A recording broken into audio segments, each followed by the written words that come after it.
जब भी हम किसी एस्ट्रोलॉजर के पास अपने बर्थ चार्ट को लेके जाते हैं and are questions Venus work नहीं कर रहा है, मींस रिलेशंस में कोई समस्या है, धन संपदा स्थिर नहीं रह पा रही है, रुक नहीं पा रही है, एफर्ट डालने के बाद भी कोई रिजल्ट हमें नहीं मिलता हुआ दिखाई दे रहा, हमारे इनिशिएटिव्स जो हैं विदाउट मॉनेटरी गेन क्या है कि इनिशिएटिव्स जा तो रहे हैं बट कोई मॉनेटरी गेन, कोई फाइनेंशियल गेन मुझे होता हुआ नहीं दिखाई देता।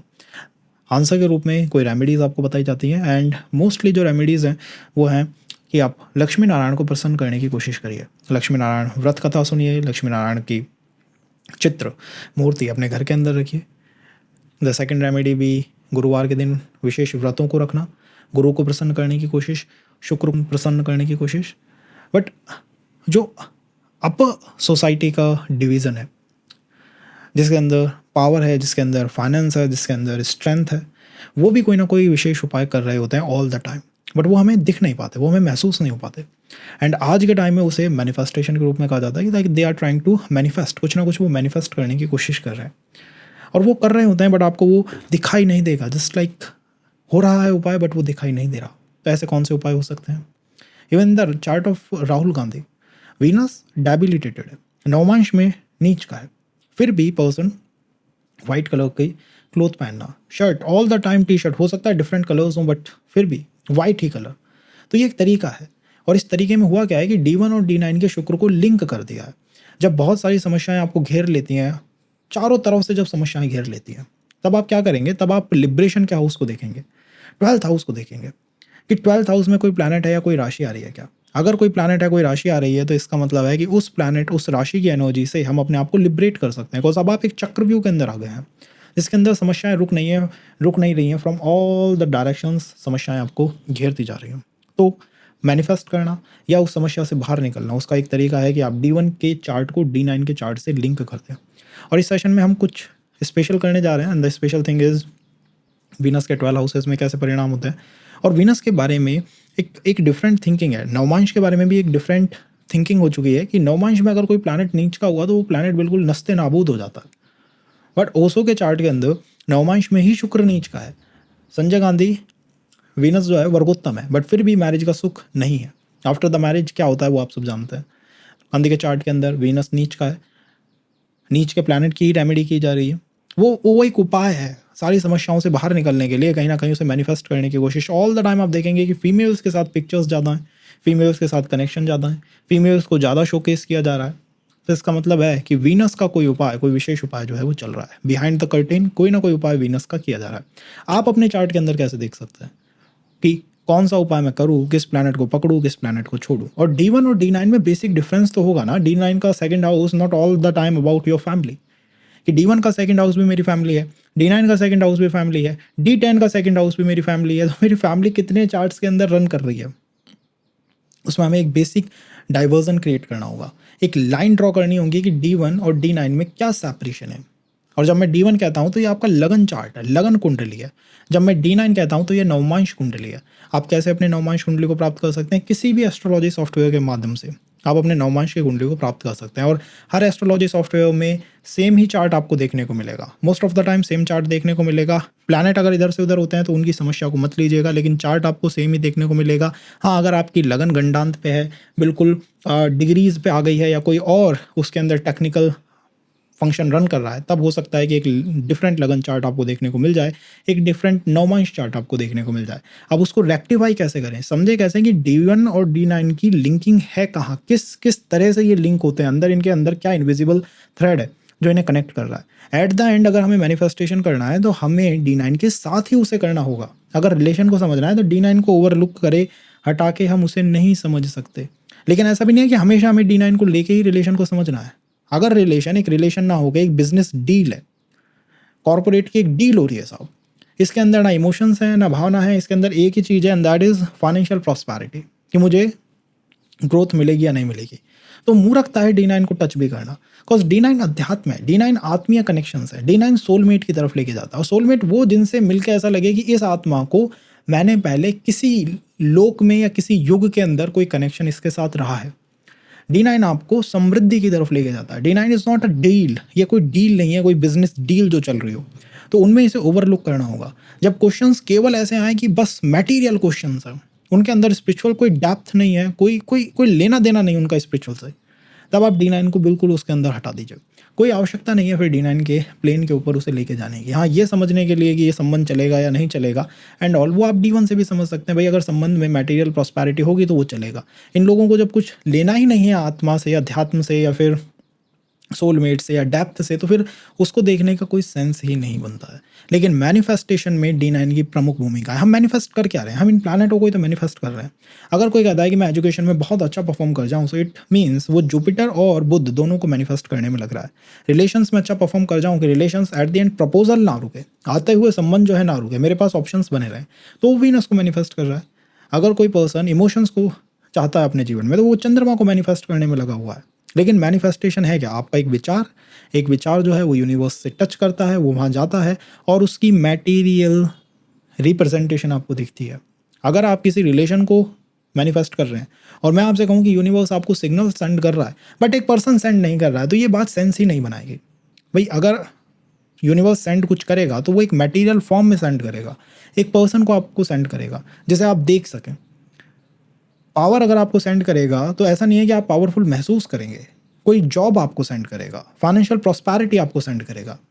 तो ये होता है मैनिफेस्टेशन में, जब आप D1 को D9 से लिंक करते हैं, बिकॉज D1 इज द लगन chart is all about the material energies, material manifestation, and the D9 is all about your spiritual powers, आपकी स्पिरिचुअल पावर्स कितनी है। Now about planet Venus, Venus एक ऐसा planet है जो कि डिफरेंट लोकास को कंट्रोल करता है। आप वीनस को और प्लैनेटों की तरह नहीं समझ सकते कि जस्ट एक सामान्य प्लैनेट, एक ऐसा प्लैनेट जो कि एक तत्व को कंट्रोल कर रहा है, इमोशंस को कंट्रोल करता है ना। वीनस डिफरेंट लोकास को जोड़ता है। अगर वीनस मृत हो गया, वीनस बिल्कुल बेकार स्थिति में आ गया, तो वो चार्ट के पोटेंशियल को, पावर को इस तरह डाउन करेगा कि इनिशिएटिव्स देने के बाद भी हमारे पास रिजल्ट नहीं आएगा मॉनेटरी गेन में। कोई आदमी आपको अप्रिशिएट तो कर दे, दिन रात आपको अप्रिशिएट कर रहा है, but when comes to monetary gain कुछ भी नहीं है, फाइनेंशियल सपोर्ट कुछ भी नहीं है। तो उस तरह का सपोर्ट वीनस नहीं लगाता। वीनस लाएगा मॉनेटरी सपोर्ट लेके आएगा। चंद्रमा हो सकता है कि इमोशनल सपोर्ट ले आए केवल ना, वीनस मॉनेटरी सपोर्ट लेके आएगा। वीनस लेके आएगा कोई पर्सन आपके जीवन के अंदर लेके आएगा। अब काम का तो ये प्लैनेट है ही, डिज़ायर्स का तो ये प्लैनेट है ही, उसके बारे में तो हम जानते हैं कि डिज़ायर्स को कंट्रोल करता है। वर्ल्ड के अंदर जो भी कुछ है, टाइल से लेके स्पेस क्राफ्ट तक, सब कुछ वीनस है। पीछे का ये जो लैंप है, इसकी जो लाइट है, ये भी वीनस है।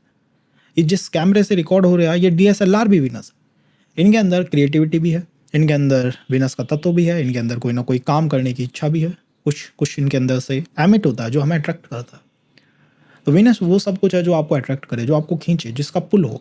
इसीलिए ये आध्यात्मिक पुल को भी दिखाता है। वीनस का आध्यात्मिक पुल बहुत स्ट्रांग है। ये पब्स में भी डांस कर रहा है और ये मंदिरों में, टेम्पल्स के अंदर, जो इस्कॉन के टेम्पल्स हैं स्पेशली, या कहीं पे भी भक्ति संगीत, सब जगह वीनस है। हर जगह, एवरीवेयर वीनस जो है लिपटा हुआ है इस दुनिया में।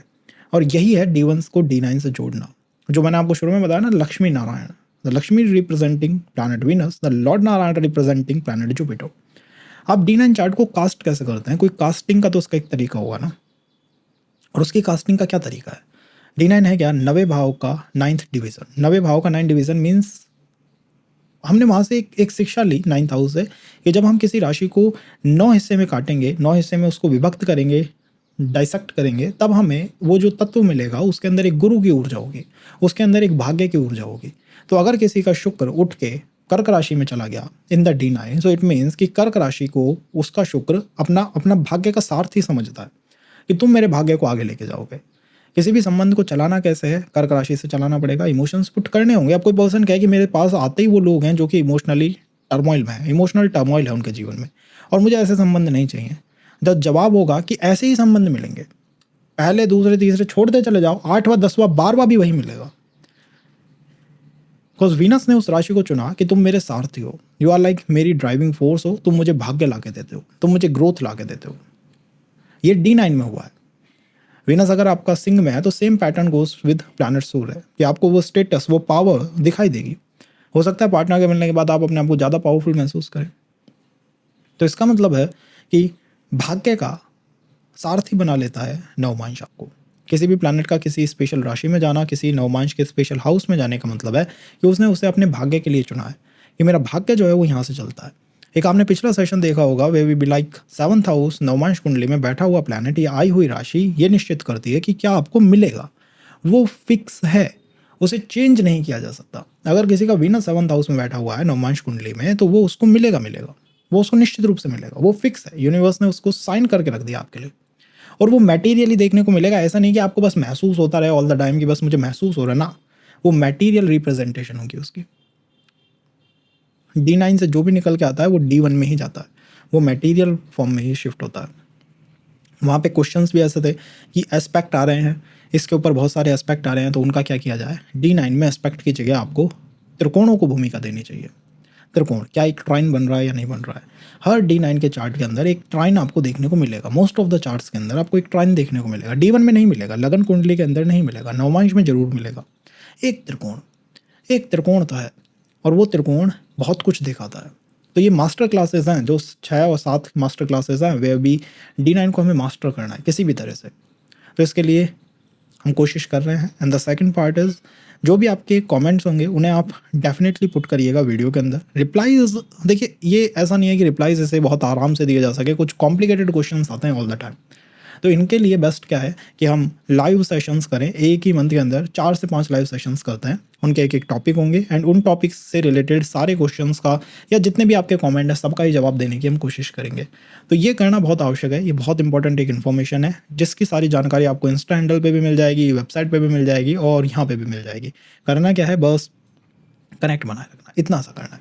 तो ये D1 वर्सेस द D9 है, और D1 D9 कैसे एक दूसरे से लिंक होते हैं उसे भी हम समझेंगे, कैसे हम हमारे लिए बेस्ट रेमेडी का पता कर पाएँ कि कौन सा उपाय हमारे लिए बेस्ट हो सकता है।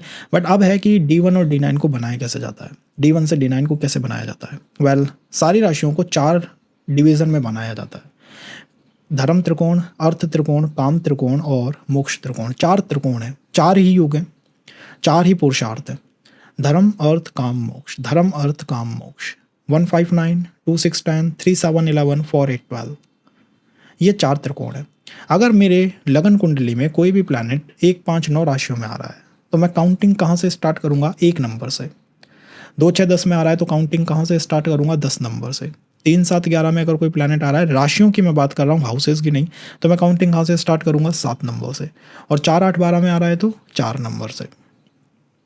और काउंटिंग की डिग्रीज बनी हुई हैं, 0 से 320, 320 से 640। तो इस तरह से एक टेबल है जिसमें आप अपने प्लैनेट को कौन सी राशि में है, किस नवमांश में वो जाएगा, मैनुअली पता कर सकते हैं। बेस्ट है कि आप सॉफ्टवेयर से उसको बना लें।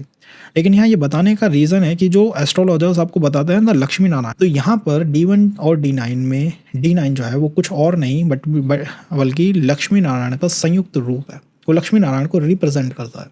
कैसे वो रिप्रेजेंट करता है, हमने 4 त्रिकोण बनाए, धर्म अर्थ काम मोक्ष। वैदिक ज्योतिष में त्रिकोण लक्ष्मी माता को रिप्रेजेंट करते हैं, गॉडेस लक्ष्मी को रिप्रेजेंट करते हैं। इनके अंदर देवी लक्ष्मी की जो है वो पावर विद्यमान है, और जो केंद्र होते हैं वो लॉर्ड विष्णु को रिप्रेजेंट करते हैं। जब मैं कहता हूँ 1, 5, 9 धर्म त्रिकोण, तो यह है द धर्म लक्ष्मी। अब इसके अंदर आपको गणना कहाँ से करनी है, कैलकुलेशन कहाँ से स्टार्ट होगा, 1 नंबर से, मेष से। कोई भी प्लैनेट अगर मेरा धर्म त्रिकोण में आता है, 1, 5, 9 राशियों में आता है लगन कुंडली में, तो मैं उसे 1 नंबर से मेष राशि से उसकी कैलकुलेशन करूंगा। और मैंने आपको बताया था केंद्र रिप्रेजेंट लॉर्ड विष्णु, केंद्र जो है लॉर्ड विष्णु को रिप्रेजेंट करते हैं।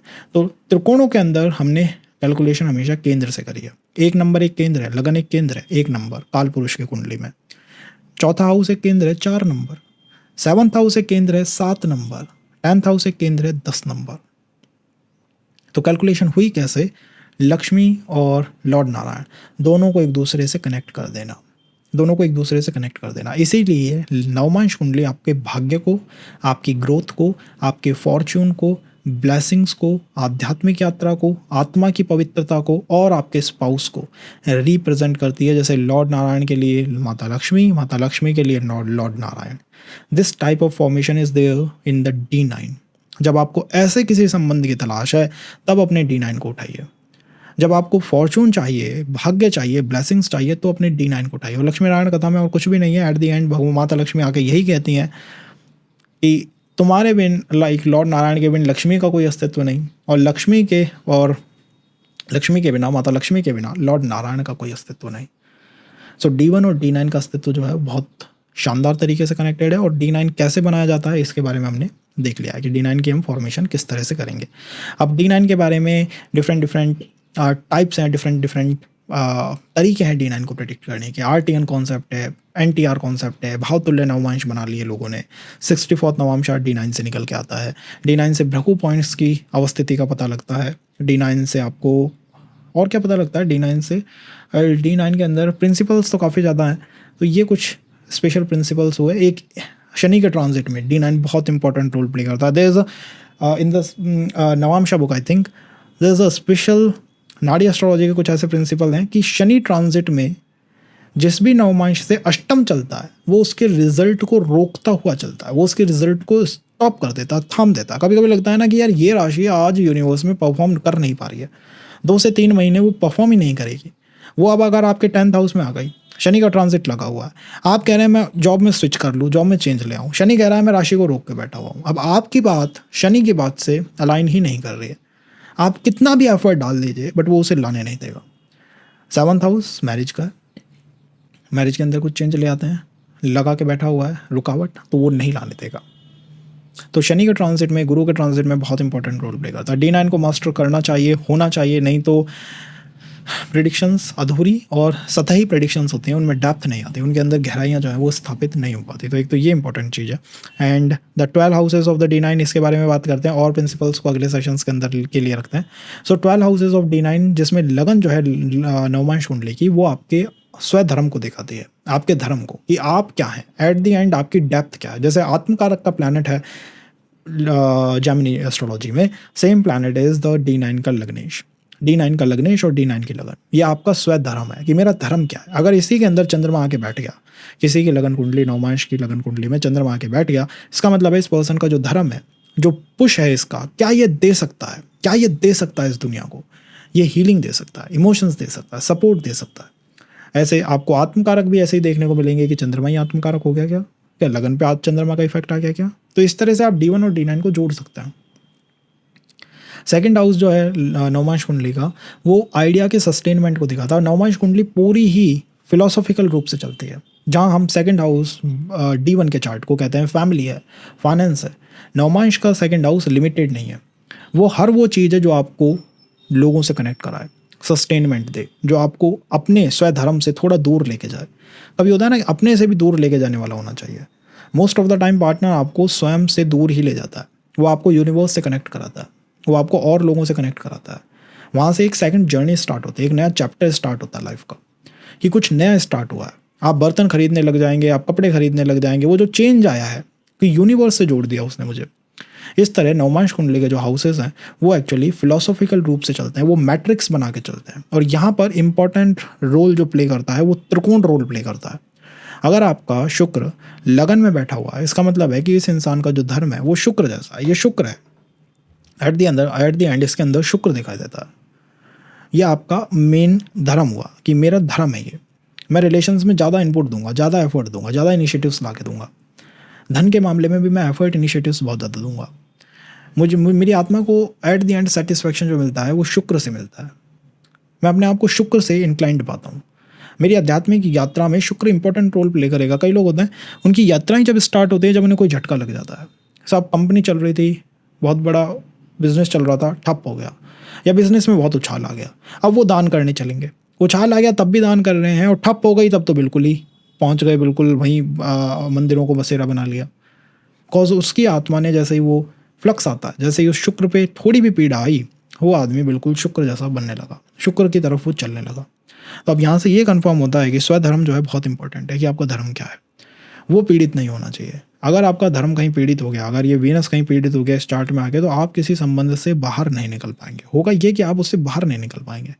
At the end move on होता बहुत आसान है कहना, बट कई संबंध ऐसे होते हैं या कई कनेक्शंस ऐसे होते हैं जिसमें से हुआ ही नहीं जा सकता। वो ऐसे सेट हो गए, तो प्रारब्ध से बन गए, या कुछ उनमें ऐसा स्पेशल आ गया, उनसे निकलना किसी के हाथ में है नहीं। Second thing, 7th house of the navamsha kundli विश्व धर्म को दिखाता है। विश्व धर्म मीन्स आपको जो औरों से कनेक्ट करे, दुनिया क्या चाहती है आपसे, आपका स्पाउस चाहता क्या है आपसे, भाई क्या है जो चाहिए, that is in the 7th house.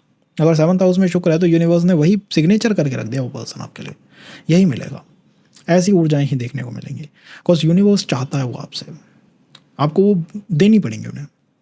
Fourth house जो है वो कहीं ना कहीं फैमिली की तरफ, वो फैमिली में भी परिवार के प्रति कर्तव्यों को दिखाता है। कई बार फैमिली प्रेशर से संबंधों का बनना, समाज के प्रेशर से, सोसाइटी के प्रेशर से बनना, that is in the fourth house. तो लगन से जो संबंध बनते हैं, जो लगन के आसपास से बनते हैं, उनमें स्वयं के एफर्ट से, स्वयं के इनिशिएटिव से, प्रेम संबंधों से, वहाँ की तरफ व्यवस्था ज़्यादा होती है। सप्तम भाव से जो बनेंगे वो भी अध्यात्म की तरफ से, या फिर कि भाई ये तो मुझे देना ही पड़ेगा, तो उसमें बाउंडेशन है।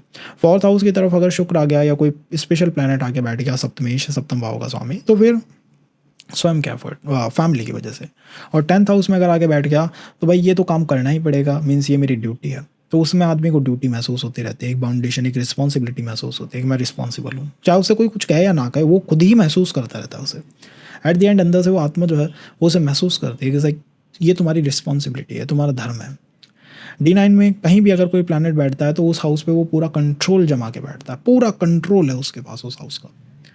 आपकी आत्मा ने उस प्लैनेट को वहीं सेट करा है बिकॉज ऑफ अ रीज़न। तो जब 12th हाउस में, जैसे कि राहुल गांधी के बारे में, the Venus is sitting in the 12th house, Venus 12th house के अंदर है, नीच का है, पुष्कर नवांशा में, ये एक अच्छी चीज़ है। तो पुष्कर नवांशा, पुष्कर भागा में अगर प्लैनेट आता है तो वो इनहेरेंट पावर होती है, उसके पास एक स्ट्रेंथ होती है, बट फिर भी नीच का है, तो नीच का प्लैनेट भी कमजोर प्लैनेट होता है।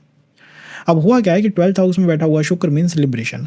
12th house is all about liberation. जब आप चक्रव्यूह में फंस जाएं, घिर जाएं, समस्याएं चारों तरफ से घेर लें, तब हम भगते हैं ईश्वर की तरफ, पूर्ण डिवोशन तभी आता है। तो 12th हाउस पूर्ण डिवोशन का भाव है कि चक्रव्यूह लग चुका है, अब मुझे सारी समस्याओं से निकलना।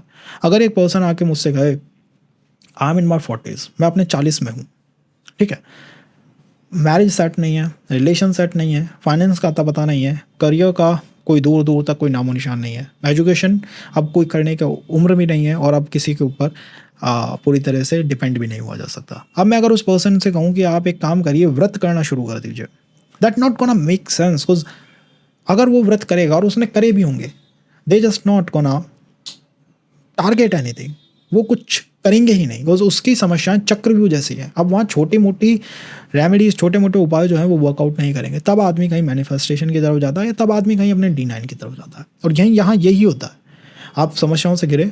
12th house is all about liberation, जहाँ पे शुक्र बैठा हुआ है। अब शुक्र बताएगा कि लिबरेशन कैसे होगा। 12th में बैठा हुआ शुक्र in the Rahul Gandhi chart, liberation कैसे होगा। तो वीनस है, वो आपको लिबरेट कर सकता है।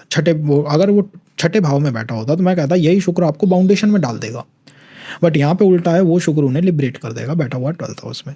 अब लिबरेट करेगा किससे, मटेरियल में उसका कहाँ मैनिफेस्ट होगा, कहाँ वो दिखाई देगा। आपने वहाँ से शुक्र को उठाया, आपने D1 चार्ट में शुक्र को देखा, यह है D1 और D9 की लिंकिंग। D1 चार्ट के शुक्र को देखा, और D1 के अंदर शुक्र कहाँ पे है, 10th हाउस में, द प्रोफेशन। तो करियर में जब भी कोई इशू आएगा, अगर आप शुक्र से संबंधित मैनिफेस्ट करने लगते हैं या उसको अपनी लाइफ में इंक्लूड करने लगते हैं, दैट जस्ट गोइंग टू किसी ना किसी तरह से आपको वहाँ से समस्याओं से निकाल देगा। उस चक्रव्यूह का समाधान जो है वो इस तरह से आपको मिल सकता है।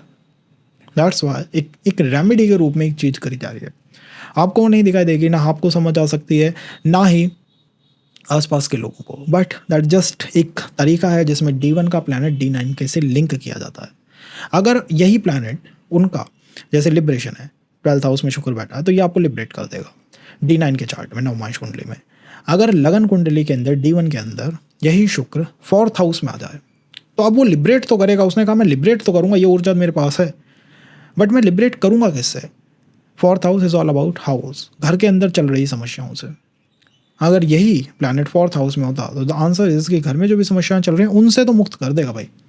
इस प्लैनेट के पास वो स्ट्रेंथ है, ये प्लैनेट जानता है कि कैसे उस लिबरेशन को प्ले करना है। तो जब भी आप इस प्लैनेट को मैनिफेस्ट करोगे, इसका इम्पैक्ट कहीं आएगा।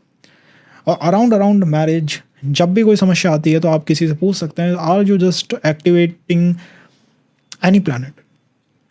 योगा कर रहे हो, शनि को दिक्कत दे रहे हो, शनि को एक्टिवेट कर रहे हो। भक्ति कर रहे हो सकता है शुक्र को या गुरु को एक्टिवेट कर रहे हो। तपस्या कर रहे हो, मंत्र जाप कर रहे हो, तो सूर्य को, केतु को, प्लैनेट शनि को एक्टिवेट करने की कोशिश कर रहे हो। अगर इनमें से कोई भी प्लैनेट ऐसा बैठा हुआ है जो मैरिज के हाउस को D1 में समस्या देता है, तो जो काम हम कर रहे हैं वही हमारे लिए एक प्रॉब्लमेटिक सिचुएशन में पुट कर सकता है या डाल सकता है। तो हमें एक अंडरस्टैंडिंग होनी चाहिए, whatever work we doing, are we doing it to trigger up a right planet और अ रॉन्ग प्लैनेट। कोई बाउंडेशन का है कि भाई मेरा बैठा ही छठे भाव में कुछ प्लैनेट नवमांश कुंडली में, छठा भाव सर्विस का है, बाउंडेशंस का है, बाउंडेशन ला के देगा। अब अगर वो 10th में बैठा हुआ है, मान लीजिए यहीं से उठ के प्लैनेट 10th में चला गया, तो वो आपको जॉब में डाल देगा, वहाँ बाउंडेशन दे देगा कि अगर सर्विस नहीं है, कोई प्लान ही वर्क नहीं कर रहा, सामान्य उपाय, थक गए हो करते करते, प्लैनेट को एक्टिवेट करो, यहाँ से उठा के कहीं ना कहीं सर्विस की तरफ हमें ले जाएगा। तो इस तरह से D1 और D9 के प्लैनेट लिंक होते हैं। अब D9 के अंदर क्या मेरी नवमांश कुंडली सही बनी है या गलत बनी है, इसको समझने में आरूढ़ा बहुत इंपॉर्टेंट रोल प्ले करते हैं। तो आरूढ़ा को हमें एक बार समझना होगा, उपपद लग्नांश को समझना होगा, बट वो बहुत सारी चीज़ें हैं, इतनी चीज़ें हैं, और फिर उनको निकाल के आप D1 को D9 से पूरी तरह से लिंक और अलाइन कर सकते हैं। उनको भी हम समझने की कोशिश करेंगे, but right now we move to Venus. Venus 12 houses में किस तरह के रिजल्ट जनरेट करता है। शुक्र का नवमांश कुंडली की लगन में होना। लगन इज ऑल अबाउट स्वयं धर्म, आपका धर्म, वो चीज़ जो आपको डिवाइन से गिफ्टेड है। प्लैनेट वीनस यहाँ डिवाइन से गिफ्टेड है। वीनस आपके धर्म को, आपकी पर्सनालिटी को, आपके एटीट्यूड को, आपके बिहेवियर को, सब चीज़ों को कंट्रोल करके बैठा हुआ है।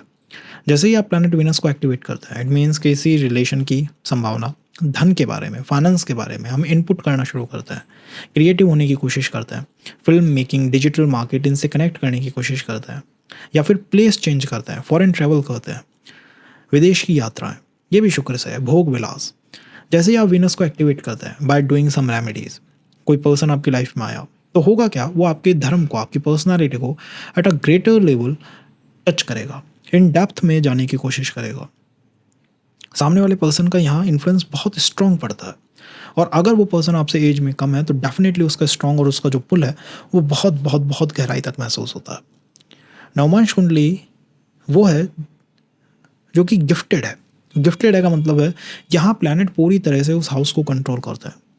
इस लगन के ऊपर अब और प्लैनेटों की कम चलता है, कम उनकी सेइंग है। शुक्र पूरी तरह से इसे कंट्रोल करके बैठा हुआ है। सेकंड फेज ऑफ जो लाइफ है उसके अंदर ज़्यादा आपको सुख, शांति, समृद्धि ऐसा एहसास हो सकता है, ऐसा मैनिफेस्ट अगर आप करें तो आपको ज़्यादा मिल सकता है। फर्स्ट फेज हो सकता है उसके अंदर चैलेंजेस रहे हों, इमोशनल चैलेंजेस रहे हों, but second phase of life जो है, जो दित्य है, जो साइड है, जो कि पर्सन के आने के बाद आपकी लाइफ में स्टार्ट होगा, वो काफ़ी ज़्यादा शांति वाला, काफ़ी ज़्यादा समृद्धि वाला दिखाई देता है। बट यहाँ पर शुक्र आपको कंट्रोल करके बैठा हुआ है। तो ये वो पुश है जो आपके अंदर से नेचुरली निकलता है, ये वो पुश है जो आपके अंदर से मूलतः आता है। यहाँ ऐसा पुश आपको देखने को मिलेगा कि पर्सन अपने क्रिएटिविटी से, अपनी आर्टिस्टिक ट्रेट से दूसरे पर्सन को अट्रैक्ट कर लेता है, अपनी तरफ खींच लेता है। ये ऊर्जाएं लगन के अंदर है। नवमांश कुंडली की लगन में आपको ये ऊर्जाएं देखने को मिलती हैं। नवमांश कुंडली की लगन या नवमांश कुंडली के जो ट्राइन है, जो ये लगन है, ये त्रिकोण बनाती है पंचम भाव से और नवम भाव से, एक त्रिकोण बनता है, और दैट इज द धर्म त्रिकोण। धर्म का मतलब है जो आप धारण करते हैं, जो आपके अंदर है। आप क्या धारण करते हैं? आप शुक्र को धारण करते हैं। शुक्र आपके अंदर है, शुक्र आपके अंदर आपको दिखाई देगा, आपके अंदर प्रवाहित होता आपको दिखाई देगा। इसकी वजह से संबंधों का, प्रपोजल्स का आना तो यहाँ कंटिन्यूस रहता है। मीन्स यहाँ बहुत कम चैलेंजेस आपको देखने को मिलेंगे। हाँ, अगर ये शुक्र पीड़ित हो गया, कि मान लो नीच का है, नीच को आप इसलिए पीड़ित मान सकते हैं कि वहाँ प्रपोजल्स जो हैं, या तो उनकी तरफ पर्सन इंक्लाइंड ही नहीं होता, उसकी इच्छा ही नहीं होती कि भाई जाना ही नहीं है, अगर जाएगा तो भी एक डिफरेंट आउटलुक लेके जाएगा, एक बहुत आध्यात्मिक आउटलुक लेके जाएगा कि मुझे पूरी तरह से आप कंप्लीट कर सकते हैं या नहीं, तब ये एक पीड़ित होना है। अगर आपका शुक्र नीच का है, लाइक 6 नंबर की राशि के अंदर है, 6 लिखा हुआ है आपकी नवमांश कुंडली में, तब यहाँ पे अप्लाई होता है। तब ये कुछ समस्याएं प्रपोजल्स को आने में भी और उनके किसी भी चीज़ में टर्न आउट होने में डाल देता है। द सेकंड, अगर ये शुक्र जो है राहु के साथ कनेक्टेड है, या राहु पंचम भाव या नवम भाव में आ गया है, तब भी ये शुक्र अपने आप को पीड़ित या ओवर मटेरियलिस्टिक मानता है कि इसकी मटेरियल डिज़ायर जो है बहुत ज़्यादा हो गई है, हर चीज़ के अंदर ये ऑब्सेसिव होने लगा है। तब संबंधों में बहुत शानदार शांति से, आई थिंक बहुत सोच समझ के आपको जाना चाहिए। बिकॉज हो सकता है स्पाउस की जो इच्छाएं हैं, या जो वीनस है, जो शुक्र है, उसकी इच्छाएं अनियंत्रित हो चुकी हैं। तो या तो एट द एंड पार्टनर की तरफ से कि तुम परफेक्ट नहीं हो, और परफेक्शन चाहिए, और कुछ ऊर्जाएं चाहिए, और इंटेंसिटी चाहिए, और डेप्थ चाहिए, ऐसे सवाल बनने लगे, या आपकी तरफ से ये सवाल बनने लगे, तो ये एक चैलेंजिंग पॉइंट बनेगा ना, ये एक समस्या देने वाला पॉइंट बनेगा। जब भी आपको अपने आप से बहुत बहुत गहरा कनेक्ट बनाना हो, अपनी पर्सनालिटी को समझना हो, तो इस शुक्र को टारगेट करना होगा। ये शुक्र नवमांश कुंडली की तो लगन में बैठा हुआ है। अब आप इसको देखिए कि लगन कुंडली में ये कहाँ पे है। अगर लगन कुंडली में चौथे भाव में है, तो आपका शुक्र यहाँ से उठेगा और वो चौथे भाव में अपनी एनर्जीज़ को एमिट करेगा, कि आप अपने घर के अंदर ऐसा महसूस करेंगे कि भाई यहाँ मैं बिल्कुल आनंद में रहता हूँ, अगर यहीं 10th हाउस में आ गया तो आप वहाँ पे ऐसी एनर्जीज़ को एमिट करेंगे कि अपनी प्रोफेशन को, अपनी डेस्क को बिल्कुल साफ़ रखना।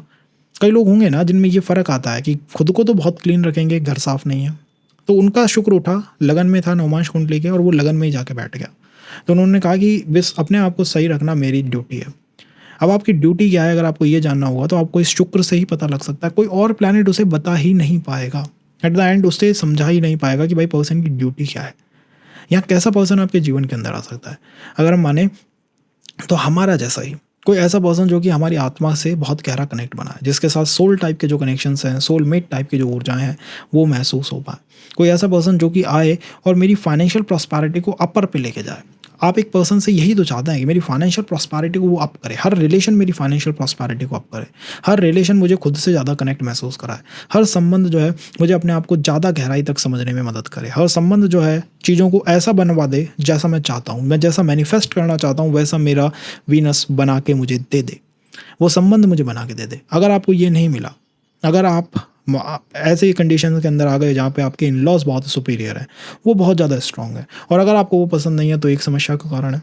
अदरवाइज़ अगर अलाइनमेंट शानदार है तो ऐसे पर्सन से कनेक्ट करा सकता है जो तो या तो फैमिली में सिंगल है, जो या तो फैमिली के अंदर ऐसी पोजीशन पे है जो बहुत स्ट्रांग पोजीशन है, लाइक उसकी सेइंग बहुत मजबूत है अपनी फैमिली के अंदर, या एक ऐसा पर्सन है जो कि बिल्कुल पॉसेसिव ऑब्सेसिव हो चुका है आपसे, या आप उस पर्सन से उस कंडीशन के अंदर आ चुके हैं। मतलब जो भी होगा वो आपकी स्ट्रेंथ को, आपकी पर्सनैलिटी को और आपकी आत्मा को बहुत गहरे लेवल पर इम्पैक्ट करेगा। यहाँ जितने आप संबंध बनाए ना, आप समझते चलिए जितने जितने हम संबंध बनाते जा रहे हैं, अगर हम किसी को हर्ट करते जा रहे हैं या पीड़ित करते जा रहे हैं तो हम हमारे शुक्र को डंप करते हुए जा रहे हैं। और अगर हम किसी को हैप्पीनेस ला के दे रहे हैं, जो कि मुझे लगता है कि आपका मूल स्वभाव है, इन द रिलेशन आप एक डिफरेंट तरीके से वर्कआउट करते हैं, दैट आप अपने आप को पूरी तरह से एक्सप्रेस कर पाते हैं और चाहते हैं कि मैं अपने आप को पूरी तरह एक्सप्रेस करूं। अगर वो एक्सप्रेशन नहीं है सामने वाले का ईगो की वजह से, उसके डोमिनेंस की वजह से, तो उस संबंध का चलना जस्ट पॉसिबल, बहुत कम स्थितियों में वो पॉसिबल होगा, उसकी पॉसिबिलिटी बहुत कमज़ोर है। और ये डिवाइन गिफ्ट है, इसे आप ना तो गुरु की वजह से सीखते हैं, नवमांश कुंडली में हम चीज़ों को या तो गुरु की ब्लेसिंग से सीखते हैं, खुद के एफर्ट से सीखते हैं, या फिर गॉड गिफ्टेड है। तो ये गॉड गिफ्टेड पोजीशन है, बेस्ट टू बेस्ट है ऐसे पर्सन से कनेक्ट करना जो कि स्पिरिचुअल प्लेन के ऊपर बहुत अच्छी पकड़ रखता हो, स्पिरिचुअल प्लेन के ऊपर ज़्यादा मूवमेंट रखता हो, जो क्रिएटिव हो, जिसके अंदर से आपको ऐसी एनर्जीज एमिट होती मिले कि ये मुझे अपर लेके जाने वाला है, ये मुझे अपर लेके जाने वाला है, इसके साथ मैं लॉस्ट नहीं हो जाऊंगा। लॉस्ट होने की अगर कहीं भी थिंकिंग आती है तो ये शुक्र अपने आप ही अपने आप को डंप महसूस पाएगा, कमज़ोर होता हुआ पाएगा, तो उससे हमें बचना है। अगर यही शुक्र आपकी नवमांश कुंडली के सेकंड हाउस में है तो सेकंड हाउस ऑफ नवमांश कुंडली आपको लोगों से कनेक्ट कराने में हेल्प करती है। अब हुआ क्या है कि लगन में स्वयं का धर्म है, अपना धर्म है लगन के अंदर, जिसमें मैं अपने आप को ही समझने की कोशिश कर रहा हूँ। जब सेकंड हाउस में आपका पैर पड़ा है, वीनस यहाँ पे आके बैठा है, तो आप आपके आसपास के एनवायरनमेंट को समझने की कोशिश कर रहे हैं। जब भी वीनस सेकंड हाउस में होगा, द पर्सन जो भी आपके लाइफ के अंदर आएगा, अब चाहे वो दारा कारक से आए कि भाई वो रिलेशन था, चाहे वो उपपद लग्न से आए कि भाई मैरिज वाला ही था, रिलेशन से मैरिज में था, चाहे वो सेवंथ हाउस से आए कि हाँ उसके अंदर कुछ ऐसी संभावनाएं थी, हल्की फुल्की संभावनाएं थी, हर पर्सन में आपको यही देखने को मिलेगा।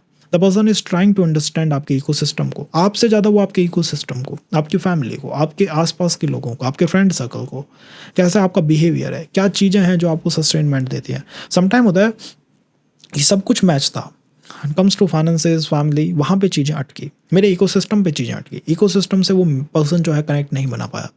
यहाँ पे वो आपको महसूस होगा जब वीनस शुक्र सेकंड हाउस के अंदर चार्ट में बैठता है। ये शुक्र का मूल भाव है, इसके अंदर शुक्र की मूल ऊर्जाएं हैं, ओवरऑल ये अच्छी एनर्जीज को रखता है, ओवरऑल यहाँ पे आप बहुत बहुत अच्छा परफॉर्म कर सकता है। बट फिर भी सामने वाला पर्सन अगर पूरी तरह से हमारे इकोसिस्टम को ही समझने में लगा हुआ है हमसे ज़्यादा, और मान लीजिए लगन में भी कोई प्लैनेट बैठा हुआ है, ये भी तो एक इंपॉर्टेंट चीज़ है ना कि नवमांश की कुंडली की लगन में कोई प्लैनेट है या नहीं। अगर नहीं है तो अच्छी बात है कि आप नहीं चाहते कि कोई आपको बहुत गहराई में उतर के समझे, बट अगर है तब एक समस्या का कारण है। तब एक समस्या का कारण है कि मुझसे ज़्यादा मेरे और आसपास के ऊपर क्यों इतना फोकस है, क्यों इतना फ्लक्स है, क्यों इतना ध्यान है। क्या सेकंड हाउस को एक त्रिकोण बनाता है? सेकंड हाउस एक त्रिकोण बनाता है, दैट इज़ द अर्थ त्रिकोण। अर्थ मीन्स वो सारी चीज़ें जो आपको दुनिया में रहने में मदद करें, सस्टेन करा दें आपको इस जीवन को। तो सेकंड हाउस त्रिकोण बनाता है। सेकंड हाउस छठे भाव से और 10वें भाव से त्रिकोण बनाता है। अब आप कोई कहें कि मेरे छठे भाव में भी एक प्लैनेट बैठा हुआ है शनि, तो रीडिंग्स में थोड़ा फर्क आएगा। एंड द शुक्र और शनि का अब एक कनेक्ट बना, एक कनेक्ट बन गया है, दैट इज़ द अर्थ त्रिकोण में एक कनेक्ट बना है। तो यहाँ पर्सन चीज़ों को टू द मैक्स चलाने की कोशिश करेगा just cause of the prosperity the person is bringing. सामने वाला पर्सन भी कुछ लेके आएगा ना, जब वो आता है तो आपके हाव भाव बदल जाते हैं, आपकी पर्सनालिटी में चेंज आता है, आपके इकोसिस्टम में चेंज आता है, आप चीज़ों को संभालने लगते हैं या अपने ड्रेसिंग स्टाइल को चेंज करने लगते हैं। प्रोफेशन, कई बार होता है कि पर्सन भी आया और जॉब भी उसी समय आ गई, बिकॉज वो पर्सन उस प्लैनेट को रिप्रेजेंट कर रहा है, वो एक त्रिकोण को एक्टिवेट करा है उसने, अर्थ त्रिकोण को, जॉब, फाइनेंशियल सिक्योरिटी आई। और ये गॉड गिफ्टेड है। जो भी स्टार्टिंग ऑफ द त्रिकोण होता है वो गॉड गिफ्टेड होता है। जैसे धर्म त्रिकोण में पहला हाउस गॉड गिफ्टेड है, सेकंड हाउस गॉड गिफ्टेड है, चौथे भाव तक गॉड गिफ्टेड ऊर्जाएं चलती हैं, पांचवें भाव से आप अपने एफर्ट से चीज़ों को समझने लगते हैं, और 9वें भाव से 12वें भाव तक गुरु की ब्लेसिंग्स आती हैं। तो यहाँ पर गॉड गिफ्टेड है वो पर्सन, पूरी तरह से आपके अर्थ को, आपके प्रॉस्पेरिटी को कंट्रोल करके बैठा हुआ है। तो अगर संबंध सही चल रहा है तो दी बेस्ट है, जॉब सिक्योरिटी बन सकती है, आप अपने इकोसिस्टम को समझने में और गहराई तक उतरेंगे, आपका पूरा जो ब्रेन है आपके इकोसिस्टम को समझने की कोशिश करेगा, लाइफ कैसी है, लाइफ को क्या होना चाहिए, कैसे आगे चलना चाहिए, कैसे इसको और बेटर बनाना चाहिए। और यहाँ पर दृष्टियों से ज़्यादा त्रिकोणों का बनना है। तो ये अर्थ त्रिकोण है। अर्थ त्रिकोण के अंदर अपने आप, यहाँ आपके कोई टेस्ट नहीं लिए जा रहे, आपको कोई टेस्टिंग नहीं हो रही यहाँ पे आपने अपने आप को लिमिट कर लिया, सीमित कर लिया, मुझे मिनिमम मिले तब भी मैं चला लूँगा। तो ये मिनिमम अप्रोच है, मिनिमलिस्टिक अप्रोच है कि कम मिले फिर भी चला लेंगे। अब D1 और D9 को कैसे लिंक करें, ये कैसे समझे अपने पार्टनर के, स्पाउस की फैमिली एंड ऑल, इन चीज़ों के बारे में। वेल, यहाँ पर बैठा हुआ शुक्र इंडिकेट करता है कि सामने वाला पर्सन हो सकता है एक अच्छे फैमिली बैकग्राउंड को लेकर बैठा हो, उसकी strength, financial strength, financial power जो है वो आपको देखने को मिल सकती है। वो पर्सन काफ़ी चीज़ों के ऊपर या तो कंट्रोल करने वाला या बाय एफर्ट, जब भी वो एफर्ट देगा तो वो कुछ ना कुछ परफेक्शन लाने की कोशिश करेगा, हर चीज़ को परफेक्ट बनाने की कोशिश करेगा। गुरु की ब्लेसिंग्स का कम होना यहाँ दिखाई देता है, गुरु की ब्लेसिंग्स कम है। तो एजुकेशन एंड ऑल के अंदर या तो कोई डिस्टर्बेंस रहा है, कभी ड्रॉप रहा है, पर्सन ने, सामने वाले पर्सन ने कोई ड्रॉप देखा है, कोई चेंज करा है, गुरु की ब्लेसिंग्स कम है, खुद को परफेक्ट बनाने की भयानक इच्छा, और एफर्ट उनके ज़्यादातर वेस्टेड जाता है, ज़्यादातर कमज़ोर होते हुए जाते हैं। तो ये चीज़ें आपको देखने को मिल सकती हैं। तो अपने दम पे बहुत कुछ बना हो उसकी संभावनाएं थोड़ी कम है। हाँ, फैमिली की साइड से, फैमिली के प्रेशर से, पावर से हो सकता है पर्सन ने बहुत कुछ अचीव करा हो। जब थर्ड हाउस के अंदर आएगा तो शुक्र का तीसरे भाव में होना, third house of the D9 chart is also the काम। ये काम त्रिकोण है, काम त्रिकोण में प्लैनेट आ गया, काम त्रिकोण का स्टार्ट हुआ है, काम के अंदर शुक्र का होना, the planet is all about the काम। अब यहाँ पर भयानक टेस्ट लिए जाएंगे। D9 में आपकी टेस्टिंग भी होती है, आपकी स्पिरिचुअल टेस्टिंग भी होगी, तो यहाँ पर टेस्ट लिए जाएंगे। शुक्र को यहाँ पे टेस्टों का सामना करना होगा, परीक्षाएं देनी पड़ेंगी, डिलेमास उत्पन्न होंगे, संबंधों के अंदर डिलेमास यहाँ पे आते हैं। मोस्ट ऑफ द टाइम इस चीज़ को पकड़ूँ या उस चीज़ को पकड़ूँ, दो ऑप्शंस मुझे मिलते हैं हर बार जब भी मैं संबंध में आता हूँ, या तो इसे पकड़ें या इसे जाने दें। और हर बार आपको ऐसा महसूस होगा कि यही, इस पर्सन ने जो ये बात करी है ये कहीं ना कहीं या तो एथिकल नहीं है, या अगर एथिकल है तो भी मुझे अपने मेरे पाथ, जिस रास्ते पे मैं चल रहा हूँ उससे उतरना होगा। कई बार होता है ना कि पर्सन जो इस लाइक आफ्टर द मैरिज, भाई फैमिली से दूरी, या फिर ऐसा कुछ काम करना जो कि हम नहीं करना चाहते, जो कि हम बेसिकली नहीं करना चाहते, तीसरा भाव उसे कराने की कोशिश करता है। तो अगर मैक्स नेगेटिव की तरफ जाएं तो ये कुछ ऊर्जाएं हमें देखने को मिल सकती हैं कि हमारा पार्टनर हमसे वो कुछ कराने की कोशिश करे ऑल द टाइम, चाहे वो दारा कारक से आए हो, रिलेशन हो, सप्तम भाव से आया हो, कम मैरिज की ऊर्जाएं हैं, उपपद लग्न से आए हो, सब मैरिज का ही पर्सन है, हर बार वो ऐसा कुछ करेगा, ऐसे किसी डायलेमा में हमें डाल के मानेगा। बिकॉज तीसरा भाव काम है और वो टेस्टिंग भी है, यहाँ टेस्ट लिए जाते हैं, आपको टेस्ट किया जा रहा है, टेस्ट कर रहे हैं आपको बार बार, यूनिवर्स आपका टेस्ट ले रहा है, आपको पता भी नहीं है बट आपको टेस्ट लिया जा रहा है आपका। अगर हम टेस्ट को बहुत अच्छी तरह से देते हैं तो फोर्थ हाउस आता है जो कि शांति का भाव है, जहाँ पे शांति है, चीज़ों के अंदर शांति आई है, ठंडक आई है। और अगर वो टेस्ट में हम फेल होते हैं तो थर्ड हाउस में हम अटक के रह जाते हैं, फिर उस चीज़ से, उस पर्सन से मूव ऑन करना मुश्किल हो जाता है। अगर मूव ऑन में कोई कहे कि कौन से हाउस मुश्किल है, तीसरा भाव मुश्किल है, बिकॉज यहाँ की एक इच्छा है, यहाँ का एक काम है कि ये पर्सन हो सकता है विवाह के लाया हो। हर बार इन्हें ऐसा लगेगा, जो भी पर्सन आएगा एट द एंड उसके एफर्ट इनको मैरिज की तरफ ही खींच के लेके जाएंगे। बिकॉज काम त्रिकोण है ना, 3, 7, 11, तीसरे हाउस में बैठा हुआ है। सप्तम भाव जो भी एफर्ट देता है पर्सन वो 7th हाउस में जाके पड़ता है, और गुरु की ब्लेसिंग वो जो है वो 11th हाउस से आती है। थोड़ा सा कॉम्प्लिकेटेड है, नवमांश बहुत कॉम्प्लिकेटेड है। नवमांश इज नॉट जस्ट प्लैनेट यहाँ पे बैठा हुआ है, बस आप उसको ये समझ लीजिए कि फैमिली को इन्फ्लुएंस करेगा ना। तो थर्ड हाउस में बैठा हुआ है इज लाइक ये कार्मिक टेस्ट जो होता है वो यहाँ पे चलता रहता है। हमें वो कार्मिक टेस्ट लगते हैं, हमारी आत्मा का टेस्ट लिया जा रहा है टू द मैक्स। आपकी आत्मा को पर्सन जो है पकड़ के बैठा हुआ है, ये करोगे या नहीं करोगे, ये तो तुम्हें करना ही होगा, तुम ये क्यों नहीं कर पा रहे हो, ये ही नहीं कर सकते। ऐसी बातें यहाँ पे सबसे ज़्यादा होती है। पर्सन जस्ट क्या है, ये क्या है, ये यहाँ पे महसूस हो सकता है। बुद्धि की ऊर्जाएं हैं तो माइंड बहुत क्लेवर, माइंड से क्लेवर है। अगर आप लुक्स की बात करें तो ऑल द पर्सन्स जो भी आएंगे लुक से शानदार आएंगे, और ये गॉड गिफ्टेड है आपको, ये गॉड का आपको गिफ्ट है। ये आपको जो भी पर्सन मिलेंगे शानदार लुक्स के मिलेंगे। जब भी पर्सन आएगा आपका कम्युनिकेशन रिफाइंड हो जाएगा, आप अपने कम्युनिकेशन को रिफाइंड होता पाएंगे। शॉर्ट ट्रैवल से रह सकते हैं, आसपास का जाना, लेकिन फिर भी आप समझने की कोशिश कर रहे हैं, आप इन डेप्थ में जा रहे हैं, आप अपने तीसरे भाव को नवमांश कुंडली के समझने की कोशिश कर रहे हैं। थर्ड हाउस ऑफ नवमांश कुंडली एक फिलॉसफी है, और वो फिलॉसफी है क्या काम करना चाहिए और क्या नहीं करना चाहिए, कहाँ इनिशिएटिव्स दूँ, एफर्ट दूँ, कहाँ ना दूँ। कई बार आगे पूछते हैं कि ये करता ही अप्रोच ही गलत कामों के लिए करता है, इसका क्या करें, या हो सकता है सही कामों के लिए कर रहा हो। तो वो आपके टेस्ट हैं, अगर आप उनको पास कर जाते हैं तो वो रिलेशन मैरिज में टर्न होने की संभावना है सबसे ज़्यादा है, बिकॉज आपके पर्सन के एफर्ट खींच के ही उसे मैरिज की तरफ लेके जाते हैं। आप उससे कुछ भी बात करो तो सेकंड इज कहीं ना कहीं उसमें मैरिज का तत्व आएगा। फैमिलीज आपको कैसी देखने को मिलेंगी, या तो बिजनेस की तरफ हो सकती हैं या स्ट्रांग हो सकती हैं, कोई ना कोई स्ट्रेंथ उनके पास होगी, चाहे कम्युनिकेशन की स्ट्रेंथ हो, चाहे बिजनेस की स्ट्रेंथ हो, कोई ना कोई ऐसा वर्क जिससे कि वो अपने आप को पावरफुल बना के बैठे हुए हैं, वो यहाँ आपको देखने को मिलेगा। और अगर बहुत अच्छा ये शुक्र परफॉर्म कर गया तो यह आपको बहुत बड़ा स्टार, फेमस पर्सन तो आपको ये बना ही सकता है। बस अलाइनमेंट अच्छी है ना वीनस की बुध के साथ। दिस ऑल्सो लुक्स लाइक एक लक्ष्मी नारायण योग की तरह है जो चल रहा है आपके चार्ट में। तो फाइनेंस के ऊपर सबसे गहरा इम्पैक्ट पर्सन के आता है, और हो सकता है आपका स्पाउस या आपका पर्सन आपसे कहे भी कि जैसे ही तुम मिलते हो कोई नई इच्छाएं मेरे जीवन में स्टार्ट होती हैं, नई घड़ियाँ पहनना, नए कपड़े, नए क्लोथ्स, नया पूरा सिस्टम नया कर देना, कुछ परचेज कर रहे हो आप। तो अगर बहुत अच्छा चल रहा है तो आपके मैनेजमेंट को, फाइनेंशियल मैनेजमेंट को बूस्ट कर देगा, और अगर संबंध कमज़ोर है तो फाइनेंशियल मैनेजमेंट को बिल्कुल नस्ते नाबूद कर देगा। फोर्थ हाउस के अंदर है तो फोर्थ हाउस के अंदर एक बेनिफिक प्लैनेट का होना आपकी आत्मा की शुद्धि को दिखाता है कि आत्मा पर्सन की कितनी शुद्ध है, कितनी शुद्ध है उसकी आत्मा, वो बाय हार्ट एक अच्छा पर्सन है। ये आपके टेस्ट को दिखाता है। थर्ड हाउस में आपका टेस्ट लिया गया था, हो सकता है पिछले जीवन में आपका जो टेस्ट है वो हो चुका है और अब आपको शुक्र फोर्थ हाउस में मिला है, तो आपको लगेगा कि अब मेरे रिवॉर्ड का टाइम चल रहा है, कोई रिवॉर्ड है जो आता है। और यहाँ मैं संबंधों को रिवॉर्ड की तरह देखता हूँ, उनके ऊपर हमारा कंट्रोल बहुत कम है। चाहे वो दारा कारक से आए कि साहब रिलेशन ही था, चाहे वो सप्तम भाव से आए कि हाँ मैरिज की संभावनाएं थी, चाहे वो उपपद लग्न से आए कि रिलेशन टू मैरिज था।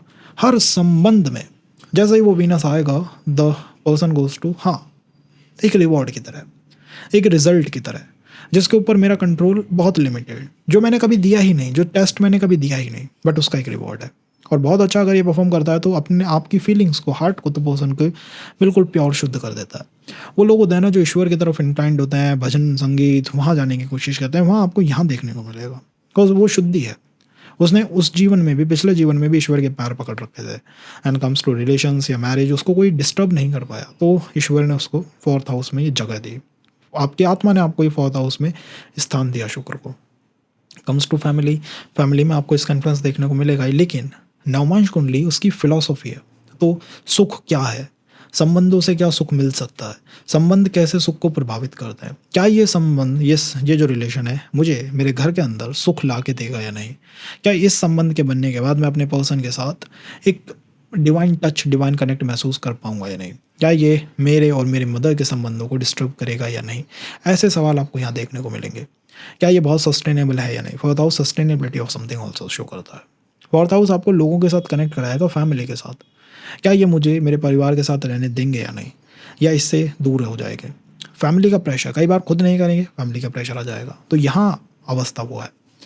अब इसको अगर आप अपने D1 के चार्ट से लिंक कर दें तो मैरिज के बारे में बिल्कुल, और मैनिफेस्टेशन के बारे में, बिना धन संपदा कहाँ से आएगी वो आपको पता लग सकता है। यही वीनस है जो आपको सुख देगा, सुखदायी प्लैनेट जो है वो ये वीनस है। उसको भी हम समझेंगे, द मास्टर क्लासेस हैं तो ये चलती रहेंगी, लेकिन ये शुक्र मुझे लगता है कि फाइनेंशियल प्रॉस्पेरिटी के लिए बहुत शानदार है। फाइनेंशियल प्रॉस्पेरिटी के लिए बहुत शानदार है, अच्छी अवस्थाओं को रखता है। नौ लगन कुंडली में देख लीजिएगा, ये छठे भाव, आठवें भाव और 12वें भाव में ना हो। लगन कुंडली D1 के अंदर 6, 8, 12 के अंदर ना हो, तब ये बहुत बहुत बहुत अच्छी पोजीशंस को, अवस्थाओं को लेके बैठा हुआ है, एनर्जीज को लेके बैठा हुआ है। तो फर्स्ट हाउस से fourth house is the divine gift है जो कि ईश्वर ने आपको दे दिया है। उसके ऊपर ना एफर्ट दो, ना इनिशिएटिव्स दो, लेकिन आपके पर्सन के एफर्ट उससे कहिएगा कि एफर्ट कम दो। आपके पर्सन के एफर्ट हर बार लाइफ को ट्रांसफॉर्मिंग फेस में लाएंगे। बस 4 नंबर की राशि 8 और 12 से एक त्रिकोण बनाती है। तो ये तो डिवाइन गिफ्ट था जो अच्छा मिला। अब आपने अगर एफर्ट दिए या आपके पर्सन ने बहुत ज़्यादा एफर्ट दिए, तो वो स्कॉर्पियो की एनर्जी है, ऑब्सेसिव है, पॉसेसिव है और ट्रांसफॉर्मेटिव इन नेचर है कि भाई ठीक तो सब कुछ था, बट गहरे पानी में पटक दिया संबंध, उसमें उथल पुथल मचा दी, उसके अंदर बिल्कुल झंझावात ला दी है। वो आपको यहाँ महसूस हो सकता है।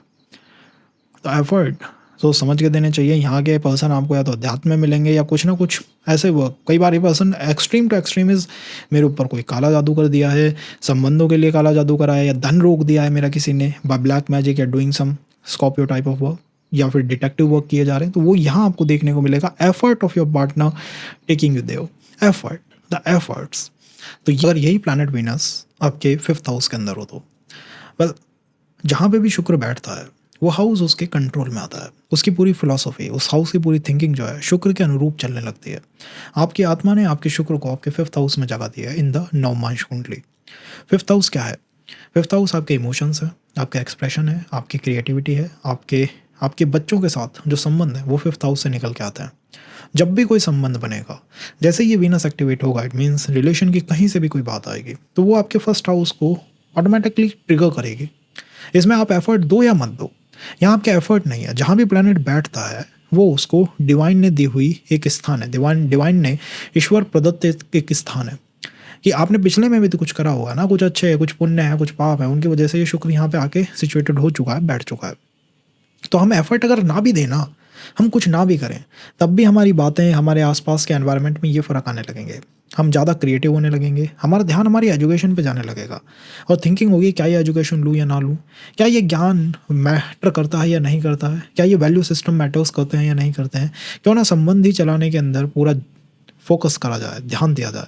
और यहाँ पर पर्सन संबंध को बहुत बहुत बहुत गहरे लेवल पे चलाना चाहता है, बिकॉज 5th हाउस संबंधों को दिखाता है, फीलिंग्स को दिखाता है, एक्सप्रेशन को दिखाता है।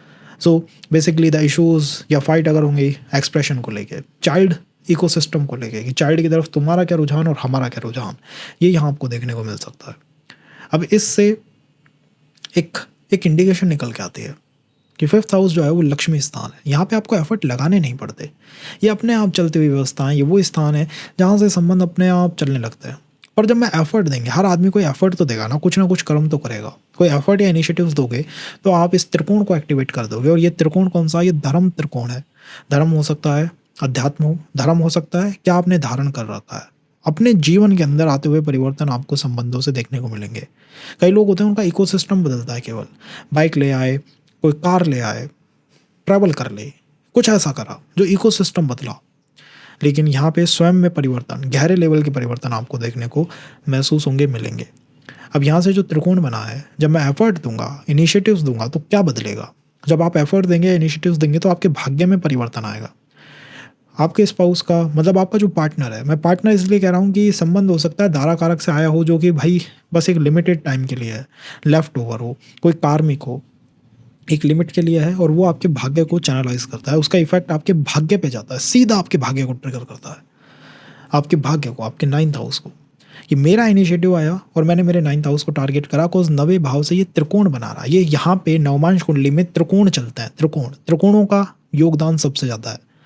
तो मेरे इनिशिएटिव्स मेरे भाग्य पे इन्फ्लुएंस करते हैं। मेरे फादर के साथ संबंध बदल जाता है। आफ्टर द पार्टनर आता है, फादर के साथ संबंधों में फ्लक्चुएशंस आते हैं, गुरु के साथ संबंधों में फ्लक्चुएशंस आते हैं। जितने एफर्ट जाएंगे उतना नवा भाव ट्रिगर होगा। पंचम भाव तो बिना एफर्ट की ट्रिगर्ड है, नवा भाव एफर्ट से होगा और गुरु की ब्लेसिंग से लगन ट्रिगर होती है। स्वयं की तरफ लौटोगे जब पर्सन आपको मिलेगा। तो यहाँ ऐसी कुछ ऊर्जाएं आपको देखने को मिलेंगी। ओवरऑल पर्सन जो है इंटेलेक्चुअल टाइप का, आध्यात्मिक, ईश्वर की तरफ रुझान रखने वाला, कोई ऐसा पर्सन जो कि अपने आप को एक्सप्रेस करना जानता हो, जिसके अंदर शुक्र की ऊर्जाएं बहुत गहरे लेवल पे भरी हुई हो। तो कॉम्प्लेक्शन, रंग, चेहरा, इन चीज़ों के ऊपर तो आप ये समझिए शुक्र ऐसे ही संबंध लाएगा जो कि बहुत ज़्यादा अट्रैक्टिव हों, जिनमें पर्सन का हैंड अपर रहेगा। और फैमिलीज़ एंड ऑल में कुछ कोई सर्विस की तरफ ओरिएंटेड, कोई सर्विस एंड ऑल की तरफ जाती हुई फैमिली देखने को यहाँ मोस्ट ऑफ द टाइम मिल सकती है। अगर ये 7th हाउस के अंदर आ जाए तो 6th हाउस के अंदर आ जाए तो शुक्र का 6th हाउस के अंदर होना। 6th हाउस कौन से त्रिकोण में आता है? ये अर्थ त्रिकोण में आता है। अर्थ त्रिकोण की एक आदत होती है कि वो अपनी सस्टेनेबिलिटी पे सबसे ज़्यादा फोकस देता है। वो बहुत प्रैक्टिकल माइंडेड होते हैं। They are emotional but with a rational और विद अ प्रैक्टिकल माइंड। अब यहाँ पे आपका शुक्र आके बैठा है जो कि प्लैनेट किसका है? भावनाओं का। तो यहाँ पर सारे संबंधों, सारे रिलेशंस के अंदर I am emotional but with a rational mind, logical mind. मैं लॉजिक अपने साथ लेके चलता हूँ। ये एनर्जी आपको देखने को मिलेगी। ये स्पाउस की तरफ से आ सकती है, पार्टनर की तरफ से आ सकती है, या आपकी तरफ से ये संबंधों में जाती है, और ये ऑल द टाइम फ्लो होगी। इसे आप कंट्रोल नहीं कर सकते, इसका स्विच आपके हाथ में नहीं है। बिकॉज जहाँ पे प्लैनेट बैठता है वो आपकी आत्मा ने उसे वहाँ पे सिचुएशन दी है, हाथ दिया है, जगह दी है कि तुम जाओ यहाँ पे बैठ जाओ। ये डिवाइन गिफ्ट है। पिछले जीवन का कुछ जो करा है उसका डिवाइन गिफ्ट यहाँ मिला है। ये बाउंडेशनों की व्यवस्था है। तो यहाँ बैठा हुआ शुक्र, 6th हाउस में बैठा हुआ शुक्र बाउंडेशंस को देता है, बंधनों को देता है।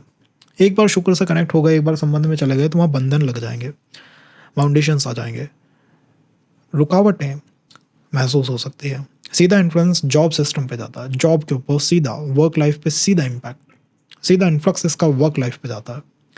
यहाँ बैठा हुआ शुक्र इंडिकेट करता है कि आपने या तो अपने पर्सन के साथ कुछ ना कुछ ऐसा जरूर हुआ है जिसमें कोई प्लस माइनस रहा है, मीन संबंधों के अंदर कुछ नेगेटिविटी रही है पिछले टाइम में, तभी वो 6th हाउस में आया है। I am emotional but with a rational mind. तो रैशनल माइंड यहाँ रखना चाहिए। अगर आप फ्लो कर गए, इमोशंस में बह गए कि राशि साहब कर्क थी या स्कॉर्पियो थी, मैं बह गया, तब आपके लिए वो एक रिवर्स कर्मा है, आपके लिए एक उल्टा कर्मा पड़ गया कि आप उस चीज़ के अंदर फंस गए।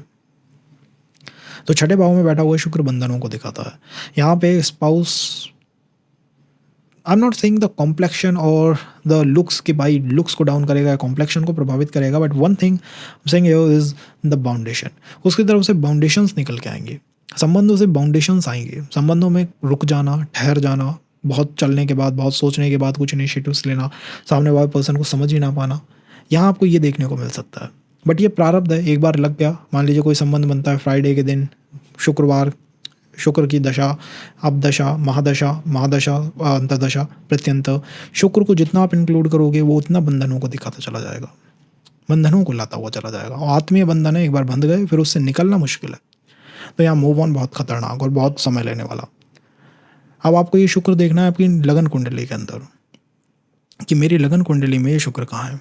अगर लगन कुंडली में मान लीजिए 10वें भाव में है, तो यहाँ से शुक्र उठा, आपने उसको मैनिफेस्ट करा बंधनों को कि मुझे बंधन चाहिए। वो 10th हाउस में जाके बैठा है, सर्विस, जॉब दिला सकता है, जॉब में कुछ हेल्प कर सकता है आपकी। तो ये अच्छी ऊर्जा है जो पर्सन के आने के बाद चैनलाइज होते हैं। बट यहाँ क्वेश्चंस वही हैं, रैशनल, इमोशनल, इन दोनों के बीच में झूलता हुआ chart. The second is service life, job कैसे करनी है, लाइफ को कैसे सस्टेन करना है, कैसे आपका पर्सन आपसे ज़्यादा इकोसिस्टम को जान रहा है। बैंक बैलेंस बता दो, किस गाड़ी से आए हो, क्या पहन रखा है, कितने ब्रांडेड कपड़े पहनते हो, इन चीज़ों का यहाँ मैटर लगने लगता है। तो पर्सन उनसे परेशान है, उससे वो थक गया है, तो दूर होना चाहता है उनसे। ये बिन एफर्ट, बिन इनिशिएटिव्स आते हैं। अच्छी एनर्जीज क्या है, यहाँ बैठा हुआ शुक्र निश्चित है कि ये कुछ ना कुछ बनाएगा। ये मतलब हर संबंध को किसी स्टेज पे ले जाएगा। ये कहीं ना कहीं उसमें सीरियसनेस ला के ये पटकेगा। ये कुछ अच्छा है। अब कैसी फैमिली के साथ हम कनेक्ट कर सकते हैं? हम जो भी फैमिली के साथ कनेक्ट करने जा रहे हैं, जो इन लॉज एंड ऑल होंगे, मतलब जो पॉसिबल है, कि जो उसके फैमिली सामने वाले पर्सन की, उसके अंदर कहीं ना कहीं आपको या तो रिलेशंस के फेलियर्स दिखाई देंगे या रिलेशंस में बहुत समस्याएं आई हैं ये दिखाई देगा। तो वो जो पर्सन ने आज वो माइंड डेवलप कराया ना, कॉज ऑफ द फैमिली करा, उसने वो रैशनल थिंकिंग अपनी फैमिली से उठा लिया कि मेरा भी ऐसा ना हो जाए। तो बहुत अपने आप की सिक्योरिटी पे बहुत ध्यान देने वाला, बहुत अपने आप को सिक्योर करने की कोशिश करने वाला। जब भी ये कोई एफर्ट देगा रिलेशन में, जब भी कोई एफर्ट आएगा, वो आपकी सर्विस को, जॉब को प्रभावित करेगा। कई लोग होते हैं कि जैसे ही साहब कोई कुछ भी बात होगी, वो ऐसे दिन होगी जॉब जिसमें अप और डाउन जाएगी, या तो जॉब के चांसेस बनेंगे या नहीं बनेंगे, जॉब मिलेगी या नहीं मिलेगी। ऐसा क्यों होता है? कोई भी इनिशिएटिव एफर्ट दोगे, या तो फादर के साथ संबंध प्रभावित होंगे या फिर जॉब, या तो आपका स्पाउस दे, पार्टनर दे कोई इनिशिएटिव कि भाई आज कहीं चलना है, ये करना है, वो करना है, उससे इम्पैक्ट जॉब पे ही आएगा और स्पाउस के, फादर के साथ संबंध। तो इन चीज़ों का यहाँ ध्यान रखना चाहिए। Interlinking of D1 and D9 उसको हम थोड़ा अगले सेशन में समझेंगे, because that takes lot of time, but उसके लिए वो बहुत बहुत बहुत इंपॉर्टेंट है। आपके लिए समझना इसलिए इंपॉर्टेंट है कि ये शुक्र अगर आपने सही से चैनलाइज कर लिया तो सबसे बड़ी समस्या आज के समय में जो सर्विस की है वो ख़त्म हो जाएगी। और अगर इसको गलत तरीके से हमने चैनलाइज करा तो जो सबसे बड़ी समस्या है रिलेशंस की, वो हम पकड़ लेंगे।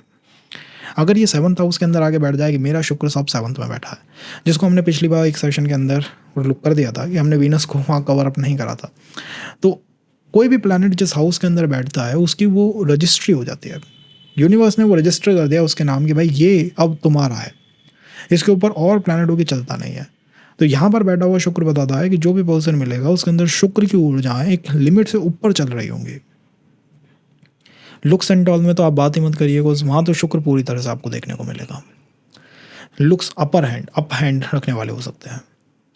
यहाँ कोई त्रिकोण बना है क्या? यहाँ एक काम त्रिकोण बना है, डिज़ायर का एक त्रिकोण है, 3 7 11, ये डिज़ायर का एक त्रिकोण है। तो आप जो कह रहे हैं कि शुक्र सप्तम भाव में बैठा है, तो सप्तम भाव में तो इसको आत्मा ने जगह दे दी कि कोई एफर्ट ना करा, पिछले जीवन के कुछ पुण्य थे, सप्तम भाव में जाके वो बैठ गया। तो पर्सन जो है फेयर कॉम्प्लेक्शन में ऐसा कॉम्प्लेक्शन जो आपको अट्रैक्ट करे, that is the attractive complexion आप इसे कह सकते हैं, नॉट द फेयर और द वो डार्क। इसमें तो आप जाइए ही मत, अट्रैक्टिव, बिकॉज उसके अंदर कुछ ना कुछ अध्यात्म का ऐसा है या स्पिरिचुअल उसका कुछ पर्सोना है कि वो भयानक तरीके से खींच लेने वाला। द सेकेंड इज हो सकता है कि मैरिज के बारे में बहुत अच्छी इन्फॉर्मेशन, अच्छी ऊर्जाओं को लेके आपके पास आ रहा हो कि वो मैरिज को चलाने की कोशिश सामने वाला पर्सन ही करेगा। आपसे उसका जो संबंध है वो आपको 7th हाउस की टाइमलाइन पे चलता हुआ दिखाई देगा। 7th हाउस की एक टाइमलाइन होती है, हर हाउस की एक टाइमलाइन होती है, और 7th हाउस की टाइमलाइन है that is the early ages में ये कम एक्टिवेट रहता है। अर्ली एजेस में समय के साथ ये कम एक्टिवेटेड रहता है, but with time after it like 27 28 ये पूरी तरह से एक्टिवेट होने की कोशिश करता है, बिकॉज तब आप यूनिवर्स के साथ बहुत संबंध बना रहे हैं। अब यहाँ जैसे ही आपके संबंध यूनिवर्स के साथ बनने लगेंगे, अगर आप कमरे में बैठे हुए हैं विदाउट एनी कनेक्शन तो ठीक है बिल्कुल, बट जैसे ही आप गए एजुकेशन में जाते हैं और आप बहुत एक इंट्रोवर्ट नहीं एक एक्सट्रोवर्ट पर्सन है, बहुत lavish clothes, lavish life style, lavish energies आपके आसपास रहती हैं ऑल द टाइम, तब संबंध ज़्यादा से ज़्यादा बनेंगे, बिकॉज यही दुनिया आपसे चाहती है। 7th हाउस केवल स्पाउस का भाव नहीं है, 7th हाउस वो भाव है जो कि डिमांड को दिखाता है कि दुनिया यूनिवर्स मुझसे चाहता क्या है भाई एट द एंड। अब वो जो चाहता है वही आपने दे रखा है, तब वो आपको आराम से खींच लेगा।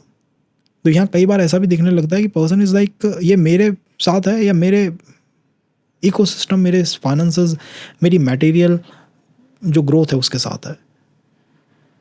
The concepts of sometime the कि गोल्ड डिगर टाइप के लाइक भाई ये कहीं धन के पीछे तो नहीं है।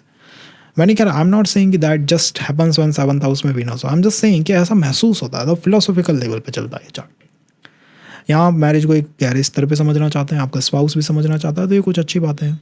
जब भी पर्सन से मिलोगे, मिलते ही जो बातें हैं वो सीधे मैरिज पे ट्रिगर करेंगे, सीधे ही, बहुत कम और कुछ इधर उधर की बातें, सीधे ही पार्टनरशिप, मैरिज, इन पे ट्रिगर करने वाले चार्ट।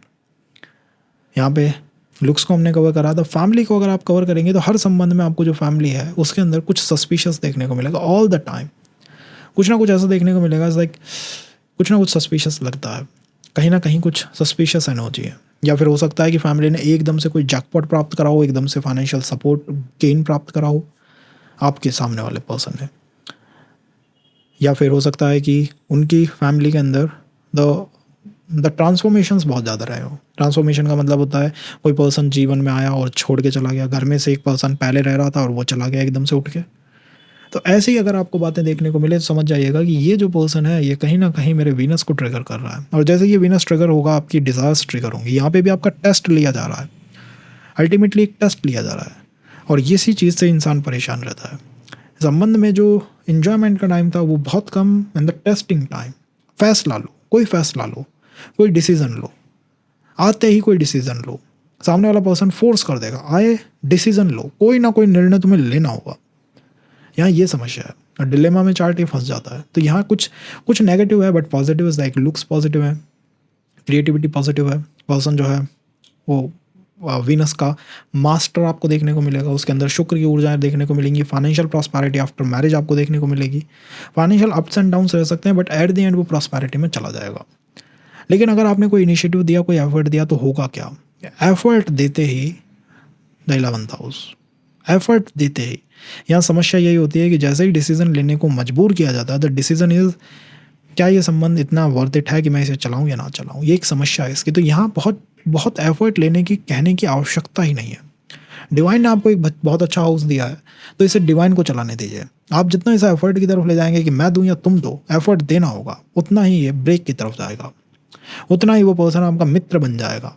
रिलेशन तो रहेगा नहीं, वो मित्र बन जाएगा, तो मित्र की तरफ चला जाता है, तो फ्रेंड जोन होगा, यहाँ पे होता है। तो ये एक व्यवस्था है, ये त्रिकोण है, काम का त्रिकोण।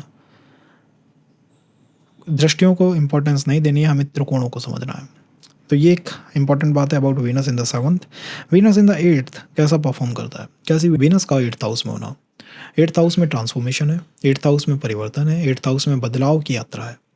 8th हाउस के अंदर प्लैनेट वीनस जैसा planet obsessive energies, positive energies को टू द मैक्स महसूस कर पाता है। यहाँ पे जो भी संबंध बनेंगे उनके अंदर पॉजिटिव होना, ऑब्सेसिव होना, ये आपको देखने को मिलेगा। यहाँ पर डिवाइन की प्लेसमेंट है, like this is the house जहाँ पे वीनस अपने आप स्वतः ही बैठा हुआ है। कोई एफर्ट हम डालें या ना डालें, कोई डिवाइन की ब्लेसिंग्स आए या ना आए, ये काम जो है वो होने जा रहा है। जैसे ही पर्सन मिलेगा, कुछ ना कुछ तो ऐसी एक्टिविटी होगी जो आपको महसूस हो पाएगी, जिसे आप महसूस कर सकते हैं। पॉसिबल है कि वो आपको मटेरियली ना दिखाई दे, बट उसे महसूस किया जा सकता है। जो बातें होंगी वो अष्टम भाव के अराउंड अराउंड सिमटी हुई होंगी। और अष्टम भाव क्या है? ट्रांसफॉर्मेशन। जैसे ही पर्सन मिलता है, जीवन में सबसे बड़े ट्रांसफॉर्मेशन आने लगते हैं। वीनस का एक्टिवेट होना और लाइफ के अंदर आते हुए ट्रांसफॉर्मेशन। प्रोफेशन में आपको ये चीज़ देखने को मिलेगी, फाइनेंसेस के अंदर देखने को मिलेगी, वेल्थ में देखने को मिलेगी, आपकी पर्सनैलिटी में देखने को मिलेगी। आते ही कुछ ट्रांसफॉर्म हुआ, कुछ बदला, कोई परिवर्तन आए। यही 8th हाउस उन बातों को कंट्रोल करता है जो कि काफ़ी गहरी हैं। तो हर बार रिलेशन के अंदर कोई भी पर्सन आता है, चाहे वो दारा कारक से बने, चाहे वो 7th हाउस से बने, चाहे वो उपपद लग्न से बने, वो बातें एट द एंड जाएंगी कहाँ पे? वो जाएंगी इन द 8th हाउस। कुछ उनके अंदर हिडन है, कुछ डार्क है, कुछ ऐसा है जो कि सामान्य पर्सन महसूस नहीं कर सकते। यहाँ पर बहुत बड़ा एक प्ले चल रहा है, एक बहुत बड़ा प्ले चल रहा है, एक गेम चल रहा है। हो सकता है मेंटल गेम्स जो हैं, या वो जो होता है ना कि जो गेम्स चलते रहते हैं संबंधों में, वो आपको यहाँ देखने को मिलेंगे। क्वाइट पॉसिबल कि आपका पर्सन आपको ऐसा महसूस कराए कि भाई एक रिलेशन ना होके, एक संबंध ना होके, एक पावर स्ट्रगल है, एक पावर स्ट्रगल है। तो माइंड गेम्स यहाँ पे काफ़ी चलते रहते हैं, उनका आपको ध्यान रखना चाहिए और पर्सन को टू द मैक्स समझने की कोशिश करनी चाहिए। क्या आपका पर्सन आपको समझने की कोशिश कर रहा है? वेल, वो आपकी अदर साइड को समझने की कोशिश कर रहा है। और कई बार यहाँ पे इस कम्युनिकेशन का होना, गलत कम्युनिकेशन का होना, कोई बात जो है वो आप एक्सप्रेस कैसे करना चाह रहे थे बट वो पड़ी जाके कैसे। बस लगन जो है वो आपका धर्म है, जो आप थे, जो आप हैं, जो आप वास्तव में हैं। और अष्टम भाव वो शेडो है जो कि दिखाई नहीं देती, आपकी शेडो, वो ऊर्जा है जो कि आपके अंदर नहीं है, बट क्वाइट पॉसिबल कि आपका पर्सन ऐसा महसूस करे कि भाई ये पर्सन ये अष्टम भाव की ऊर्जाओं को लेके बैठा है। तो गलत कम्युनिकेशन, मिस कम्युनिकेशन, गलत इंटरप्रिटेशन निकाल लेना, सामने वाला कुछ और ही उसके मतलब मायने निकाल के बैठ गया, यहाँ ये मूल समस्याएं हैं। और जैसे ही पर्सन मिलेगा, माइंड या तो जैकपॉट की तरफ जाएगा कि यार कोई जैकपॉट वैकपॉट मिल जाए, एकदम से कुछ प्राप्ति हो जाए, all of a sudden life में चेंज आ जाए, ओवरनाइट सक्सेस हो जाए, ये यहाँ पे हमें महसूस होता रहता है। ये बिना एफर्ट का, मैंने एफर्ट तो अभी कहा ही नहीं, क्योंकि एफर्ट तो अभी दिए ही नहीं गए, अभी तो बस वो जो मिलना है और उससे क्या हमें महसूस होता है, एक hidden bond, invisible bond, connection जो है आपको आपके पर्सन के साथ ऑल द टाइम महसूस होगा, ऑल द टाइम। पास्ट के अंदर कनेक्टेड थे, कोई सीक्रेटिव कनेक्शन था, कोई सीक्रेट अफेयर्स थे, कुछ सीक्रेट है जो आपका पर्सन आपके अंदर तलाश करने की कोशिश कर रहा है। कई बार वो मिसकम्युनिकेशन में या गलत रॉन्ग इंटरप्रेट करके कुछ और ही उसका समझ लेता है। तो यहाँ ये एक बहुत बड़ा चैलेंज है जिसका आपको सामना करना पड़ रहा है, like the fighting the darkness, यहाँ पे है। लेकिन ओवरनाइट सक्सेस ये प्लैनेट आपको दे सकता है। जब भी जीवन के अंदर एकदम से कुछ परिवर्तन करने हो तो शुक्र के उपाय शुरू कर दीजिएगा, प्लैनेट वीनस के। अब वो किस एरिया में होंगे, कहाँ वो विजिबल होंगे। और अगर अष्टम भाव में मान लीजिए 10 लोगों के नवमांश कुंडली के 8th हाउस में वीनस है, लेकिन 10 के लिए वो रिजल्ट ऐसा ही नहीं होगा। एनर्जी सेम है कि वो all of a sudden overnight transformation लाता है। अगर ये वर्गोत्तम हो जाए, भावोत्तम हो जाए कि ये यहाँ भी अष्टम भाव में और लगन कुंडली में भी अष्टम भाव में, जैकपॉट दिला सकता है। सप्तम भाव में चला गया, मैरिज में रिलेशन बनते ही कुछ ट्रांसफॉर्म हो जाना। एक ऐसी ही alignment I think Maneka Gandhi ji के चार्ट में है, where the planet Venus is sitting in the 7th house, the lagna kundli में नहीं, नवमांश कुंडली में सप्तम भाव में बैठा हुआ है और लगन कुंडली में वो अष्टम में चला जाता है। 7th का प्लैनेट अष्टम में गया, प्लैनेट वीनस। हुआ क्या, all of a sudden overnight संबंध जो है, रात को सही सोए थे, मॉर्निंग में पता लगता है कुछ परिवर्तन आ गया है। एकदम से जो परिवर्तन आता है वो यहाँ से आ सकता है। ये वो स्ट्रॉन्ग प्लेस है जो एकदम से परिवर्तनों को संचालित करता है। लुक्स एंड ऑल के अंदर कोई सीक्रेटिव पुल आपको दिखाई देगा। कई बार लुक्स इतने स्ट्रॉन्ग नहीं होते, बट आइज़ में कुछ ऐसा है, आंखें बहुत स्पेशल हैं, या कुछ ऐसा पुल है, कोई आध्यात्मिक पुल आप कह सकते हैं उसको, या उसका कोई कैरिस्मेटिक पुल कह सकते हैं जो आपको खींचे अपनी तरफ। ये आपको देखने को हर संबंध में मिलेगा। यहाँ पर्सन माइंड गेम से पीड़ित होता है, और अगर ये माइंड गेम्स चलते रहे तो वो संबंध टिक पाना बहुत मुश्किल हो जाता है। तो माइंड गेम्स जैसे ही बनने लगे, समझ लीजिए दूरी की कोई बात अब आने लगी है। इन लॉज या फैमिली कैसी हो सकती है, फैमिली में या मैं एफर्ट, अगर या तो मैं एफर्ट दूं या सामने वाला एफर्ट दे तो क्या होगा।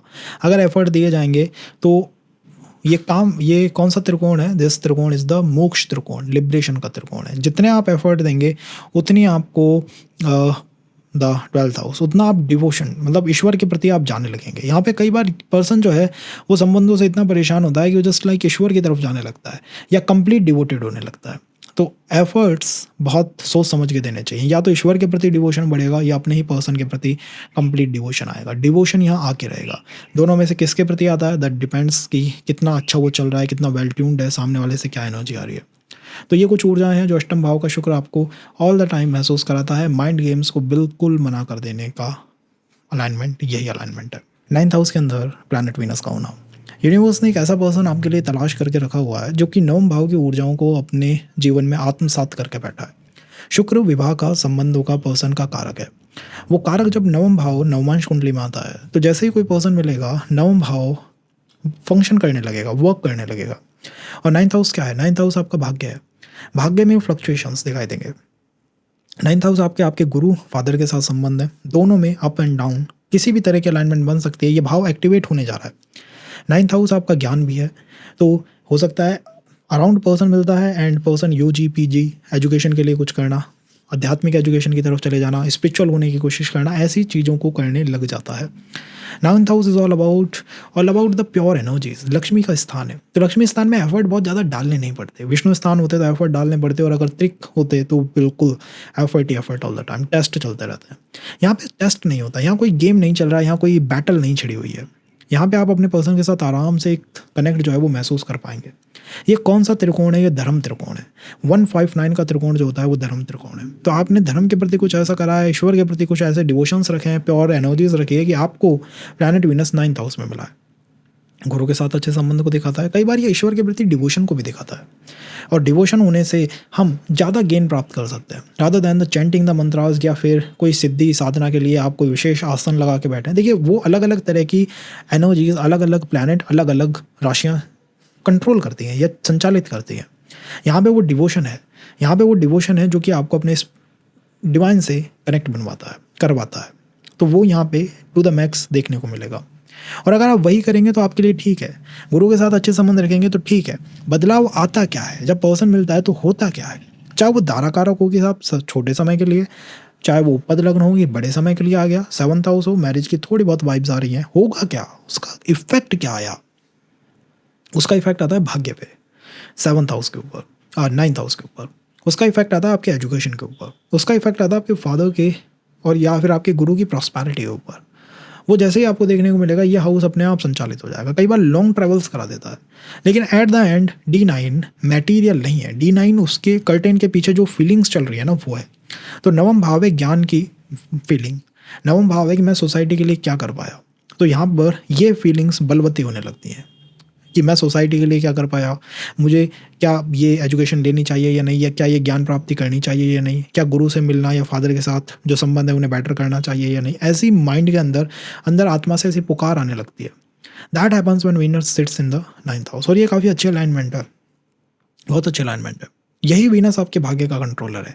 अगर आप इसे अपने D1 के लगन कुंडली के वीनस से सही तरह से लिंक कर दें तो ये वीनस के कोई भी उपाय आपके भाग्य को अपर पे ले जा सकते हैं, भाग्य को बूस्ट कर सकते हैं। यह है इस वीनस की मैनिफेस्टेशन पावर। यहाँ वीनस काफ़ी कुछ मैनिफेस्ट करा सकता है। ये तो हुआ कि वीनस यहाँ पे बैठा हुआ है। अब है कोई एफर्ट भी तो आप दोगे ना, कुछ एफर्ट या इनिशिएटिव्स तो देंगे आप या आपका स्पाउस या पार्टनर, आप जो चाहें उसे कह लें।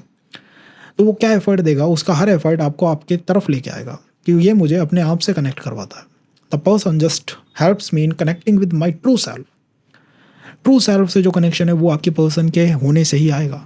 इसलिए जब यहाँ से कोई पर्सन निकल के जाता है, आपका लगन लगन या लगनेश कैसा होगा, या तो कोई 2-4 प्लैनेटों के साथ बैठा हुआ है, अकेला बहुत मुश्किल से मिलेगा, 1-2 प्लैनेटों के साथ है, कोई बैटल कर रहा है, कहीं बहुत सारी उस पे दृष्टियाँ आ रही हैं, और बिकॉज़ आप अपने आप से दूर हैं, अपने आप से दूर हैं, और यही आपके पार्टनर का वर्क है आपकी लाइफ में कि वो आपको आपके ट्रू सेल्फ से कनेक्ट करा सकता है।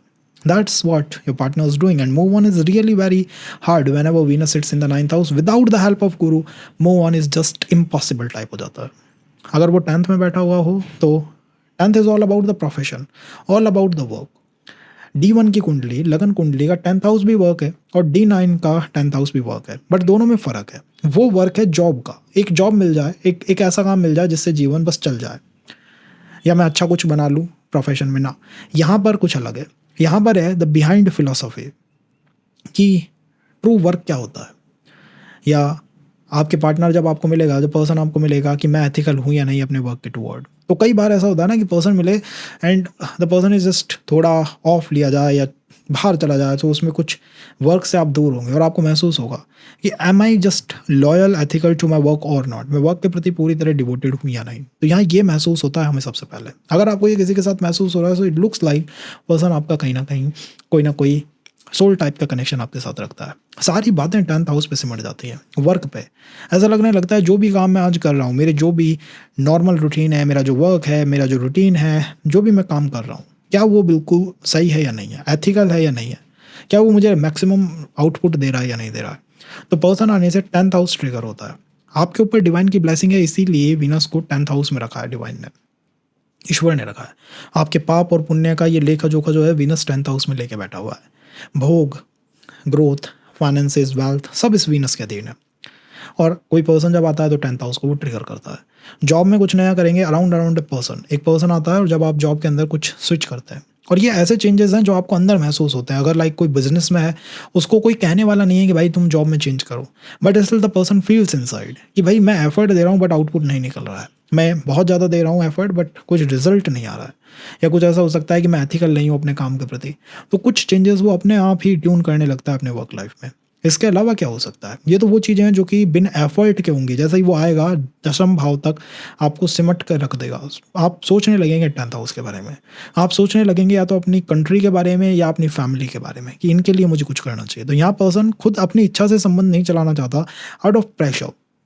या तो वो स्टेट के लिए कुछ करना चाहता है, यूनिवर्स के लिए कुछ करना चाहता है, या फैमिली के लिए। और यहाँ पे क्वाइट पॉसिबल है कि अगर कोई गवर्नमेंट जॉब की तरफ पूरी तरह ही लगा हुआ है तो ये एक अच्छी अलाइनमेंट मुझे 10th हाउस में शुक्र की दिखती है, बिकॉज ये आपको सरकार से किसी तरह से कनेक्ट करता है। कई बार गवर्नमेंट कॉन्ट्रैक्ट्स आपको मिल जाते हैं बिकॉज ऑफ द पर्सन आपको सरकार से कनेक्ट करने की या स्टेट से कनेक्ट करने की पूरी ताकत रखता है।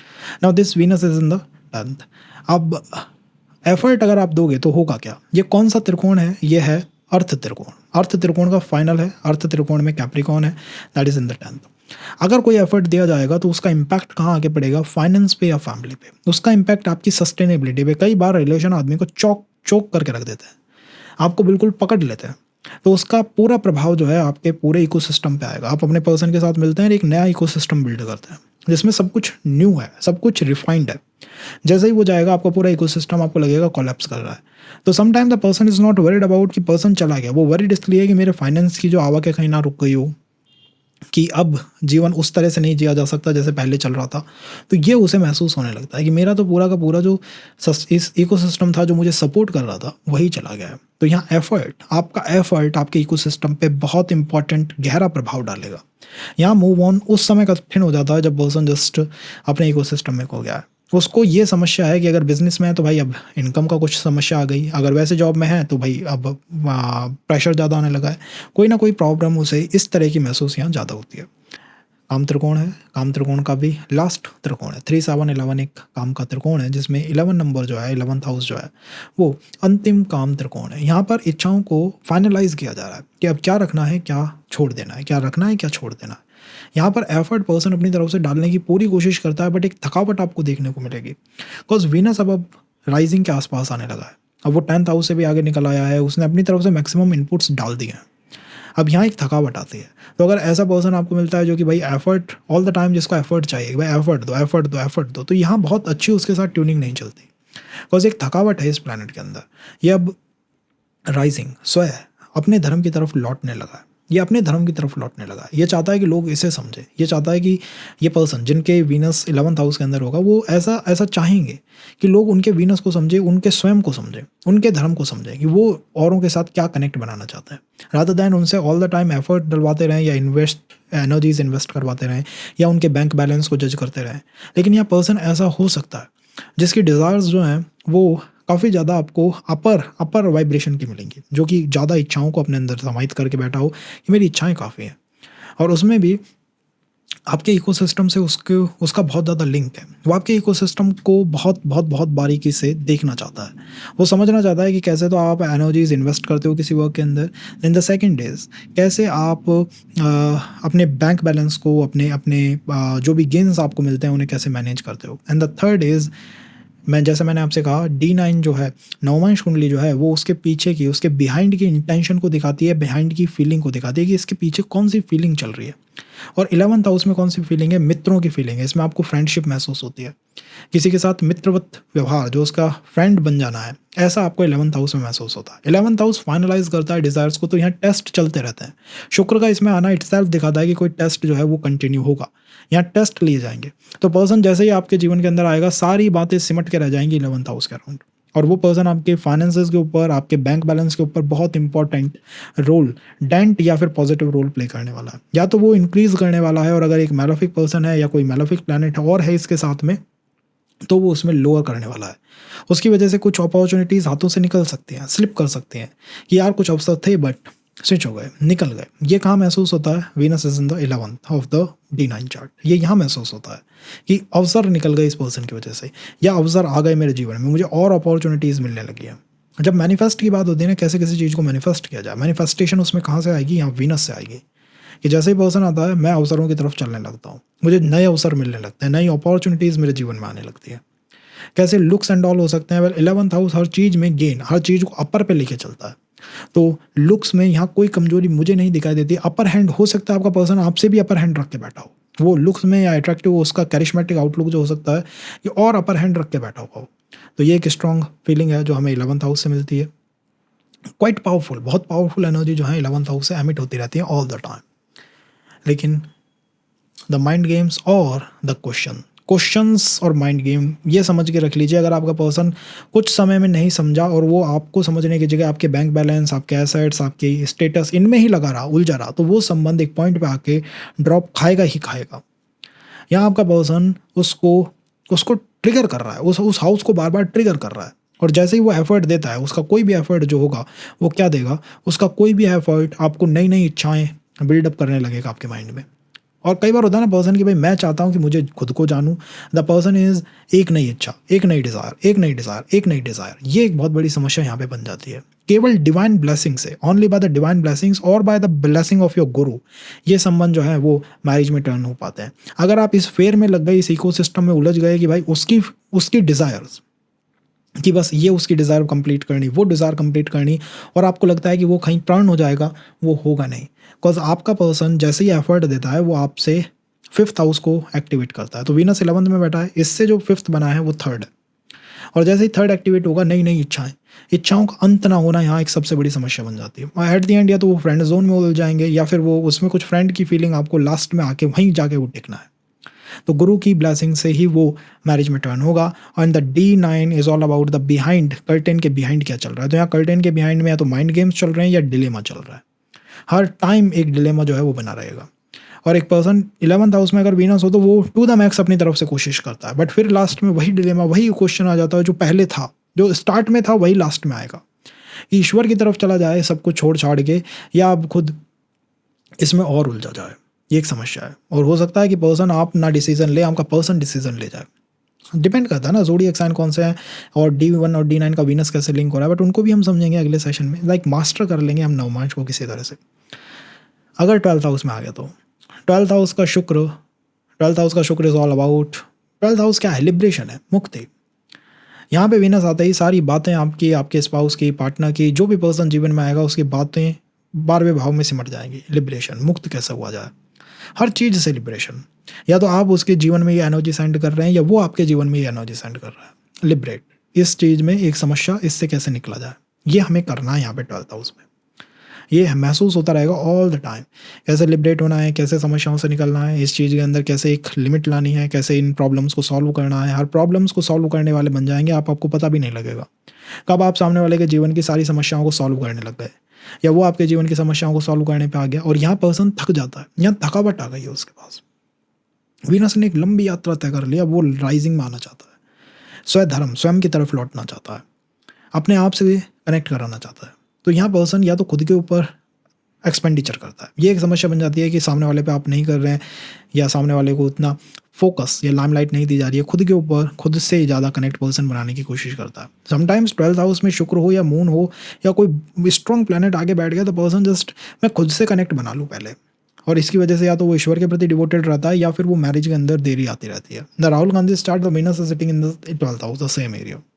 लेकिन ये पर्सन, ये प्लैनेट आपको लिबरेशन दे सकता है, मुक्ति दे सकता है। जिस भी हाउस में आपके लगन कुंडली में बैठा है वहाँ से आपको ये उन समस्याओं से निकाल देगा। मान लो नवमांश कुंडली में तो ये 12वें भाव में बैठा ही है, लगन कुंडली में ये 10th में बैठ गया, यहाँ 10th वहाँ 12वां। इसका मतलब जॉब में जो भी, प्रोफेशन में जो भी समस्याएं हैं उनका एकमात्र सॉल्यूशन है वीनस को टारगेट करना और ट्रिगर करना। कोई पर्सन जीवन में आएगा, समस्याओं को सॉल्व कर रहे हैं, या तो आप उसकी प्रोफेशन रिलेटेड समस्याओं को सॉल्व कर रहे हैं या वो आपकी प्रोफेशन रिलेटेड समस्याओं को सॉल्व कर रहा है, ऐसा कुछ यहाँ लिंक बन जाता है। लुक्स एंड ऑल के ऊपर आप जैसा समझें, द हाउस इज़ नॉट, उसके पास पावर तो है, द 12th हाउस में वीनस मजबूत होता है, बट स्टिल यहाँ डिवोशन है।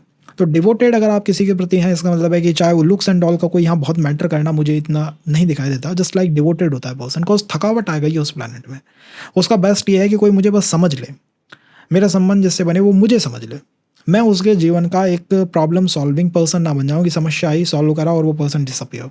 ऐसा यहाँ महसूस अगर होने लगा या होता है तो फिर आप वहाँ से निकल लीजिए, बिकॉज वो संबंध जो है वो अच्छे संबंध नहीं है। उनमें अगर आप एफर्ट देंगे तो होगा क्या, आपका हर एफर्ट या सामने वाले का हर एफर्ट आपको ये मोक्ष त्रिकोण है, एक्चुअली ये मोक्ष त्रिकोण है।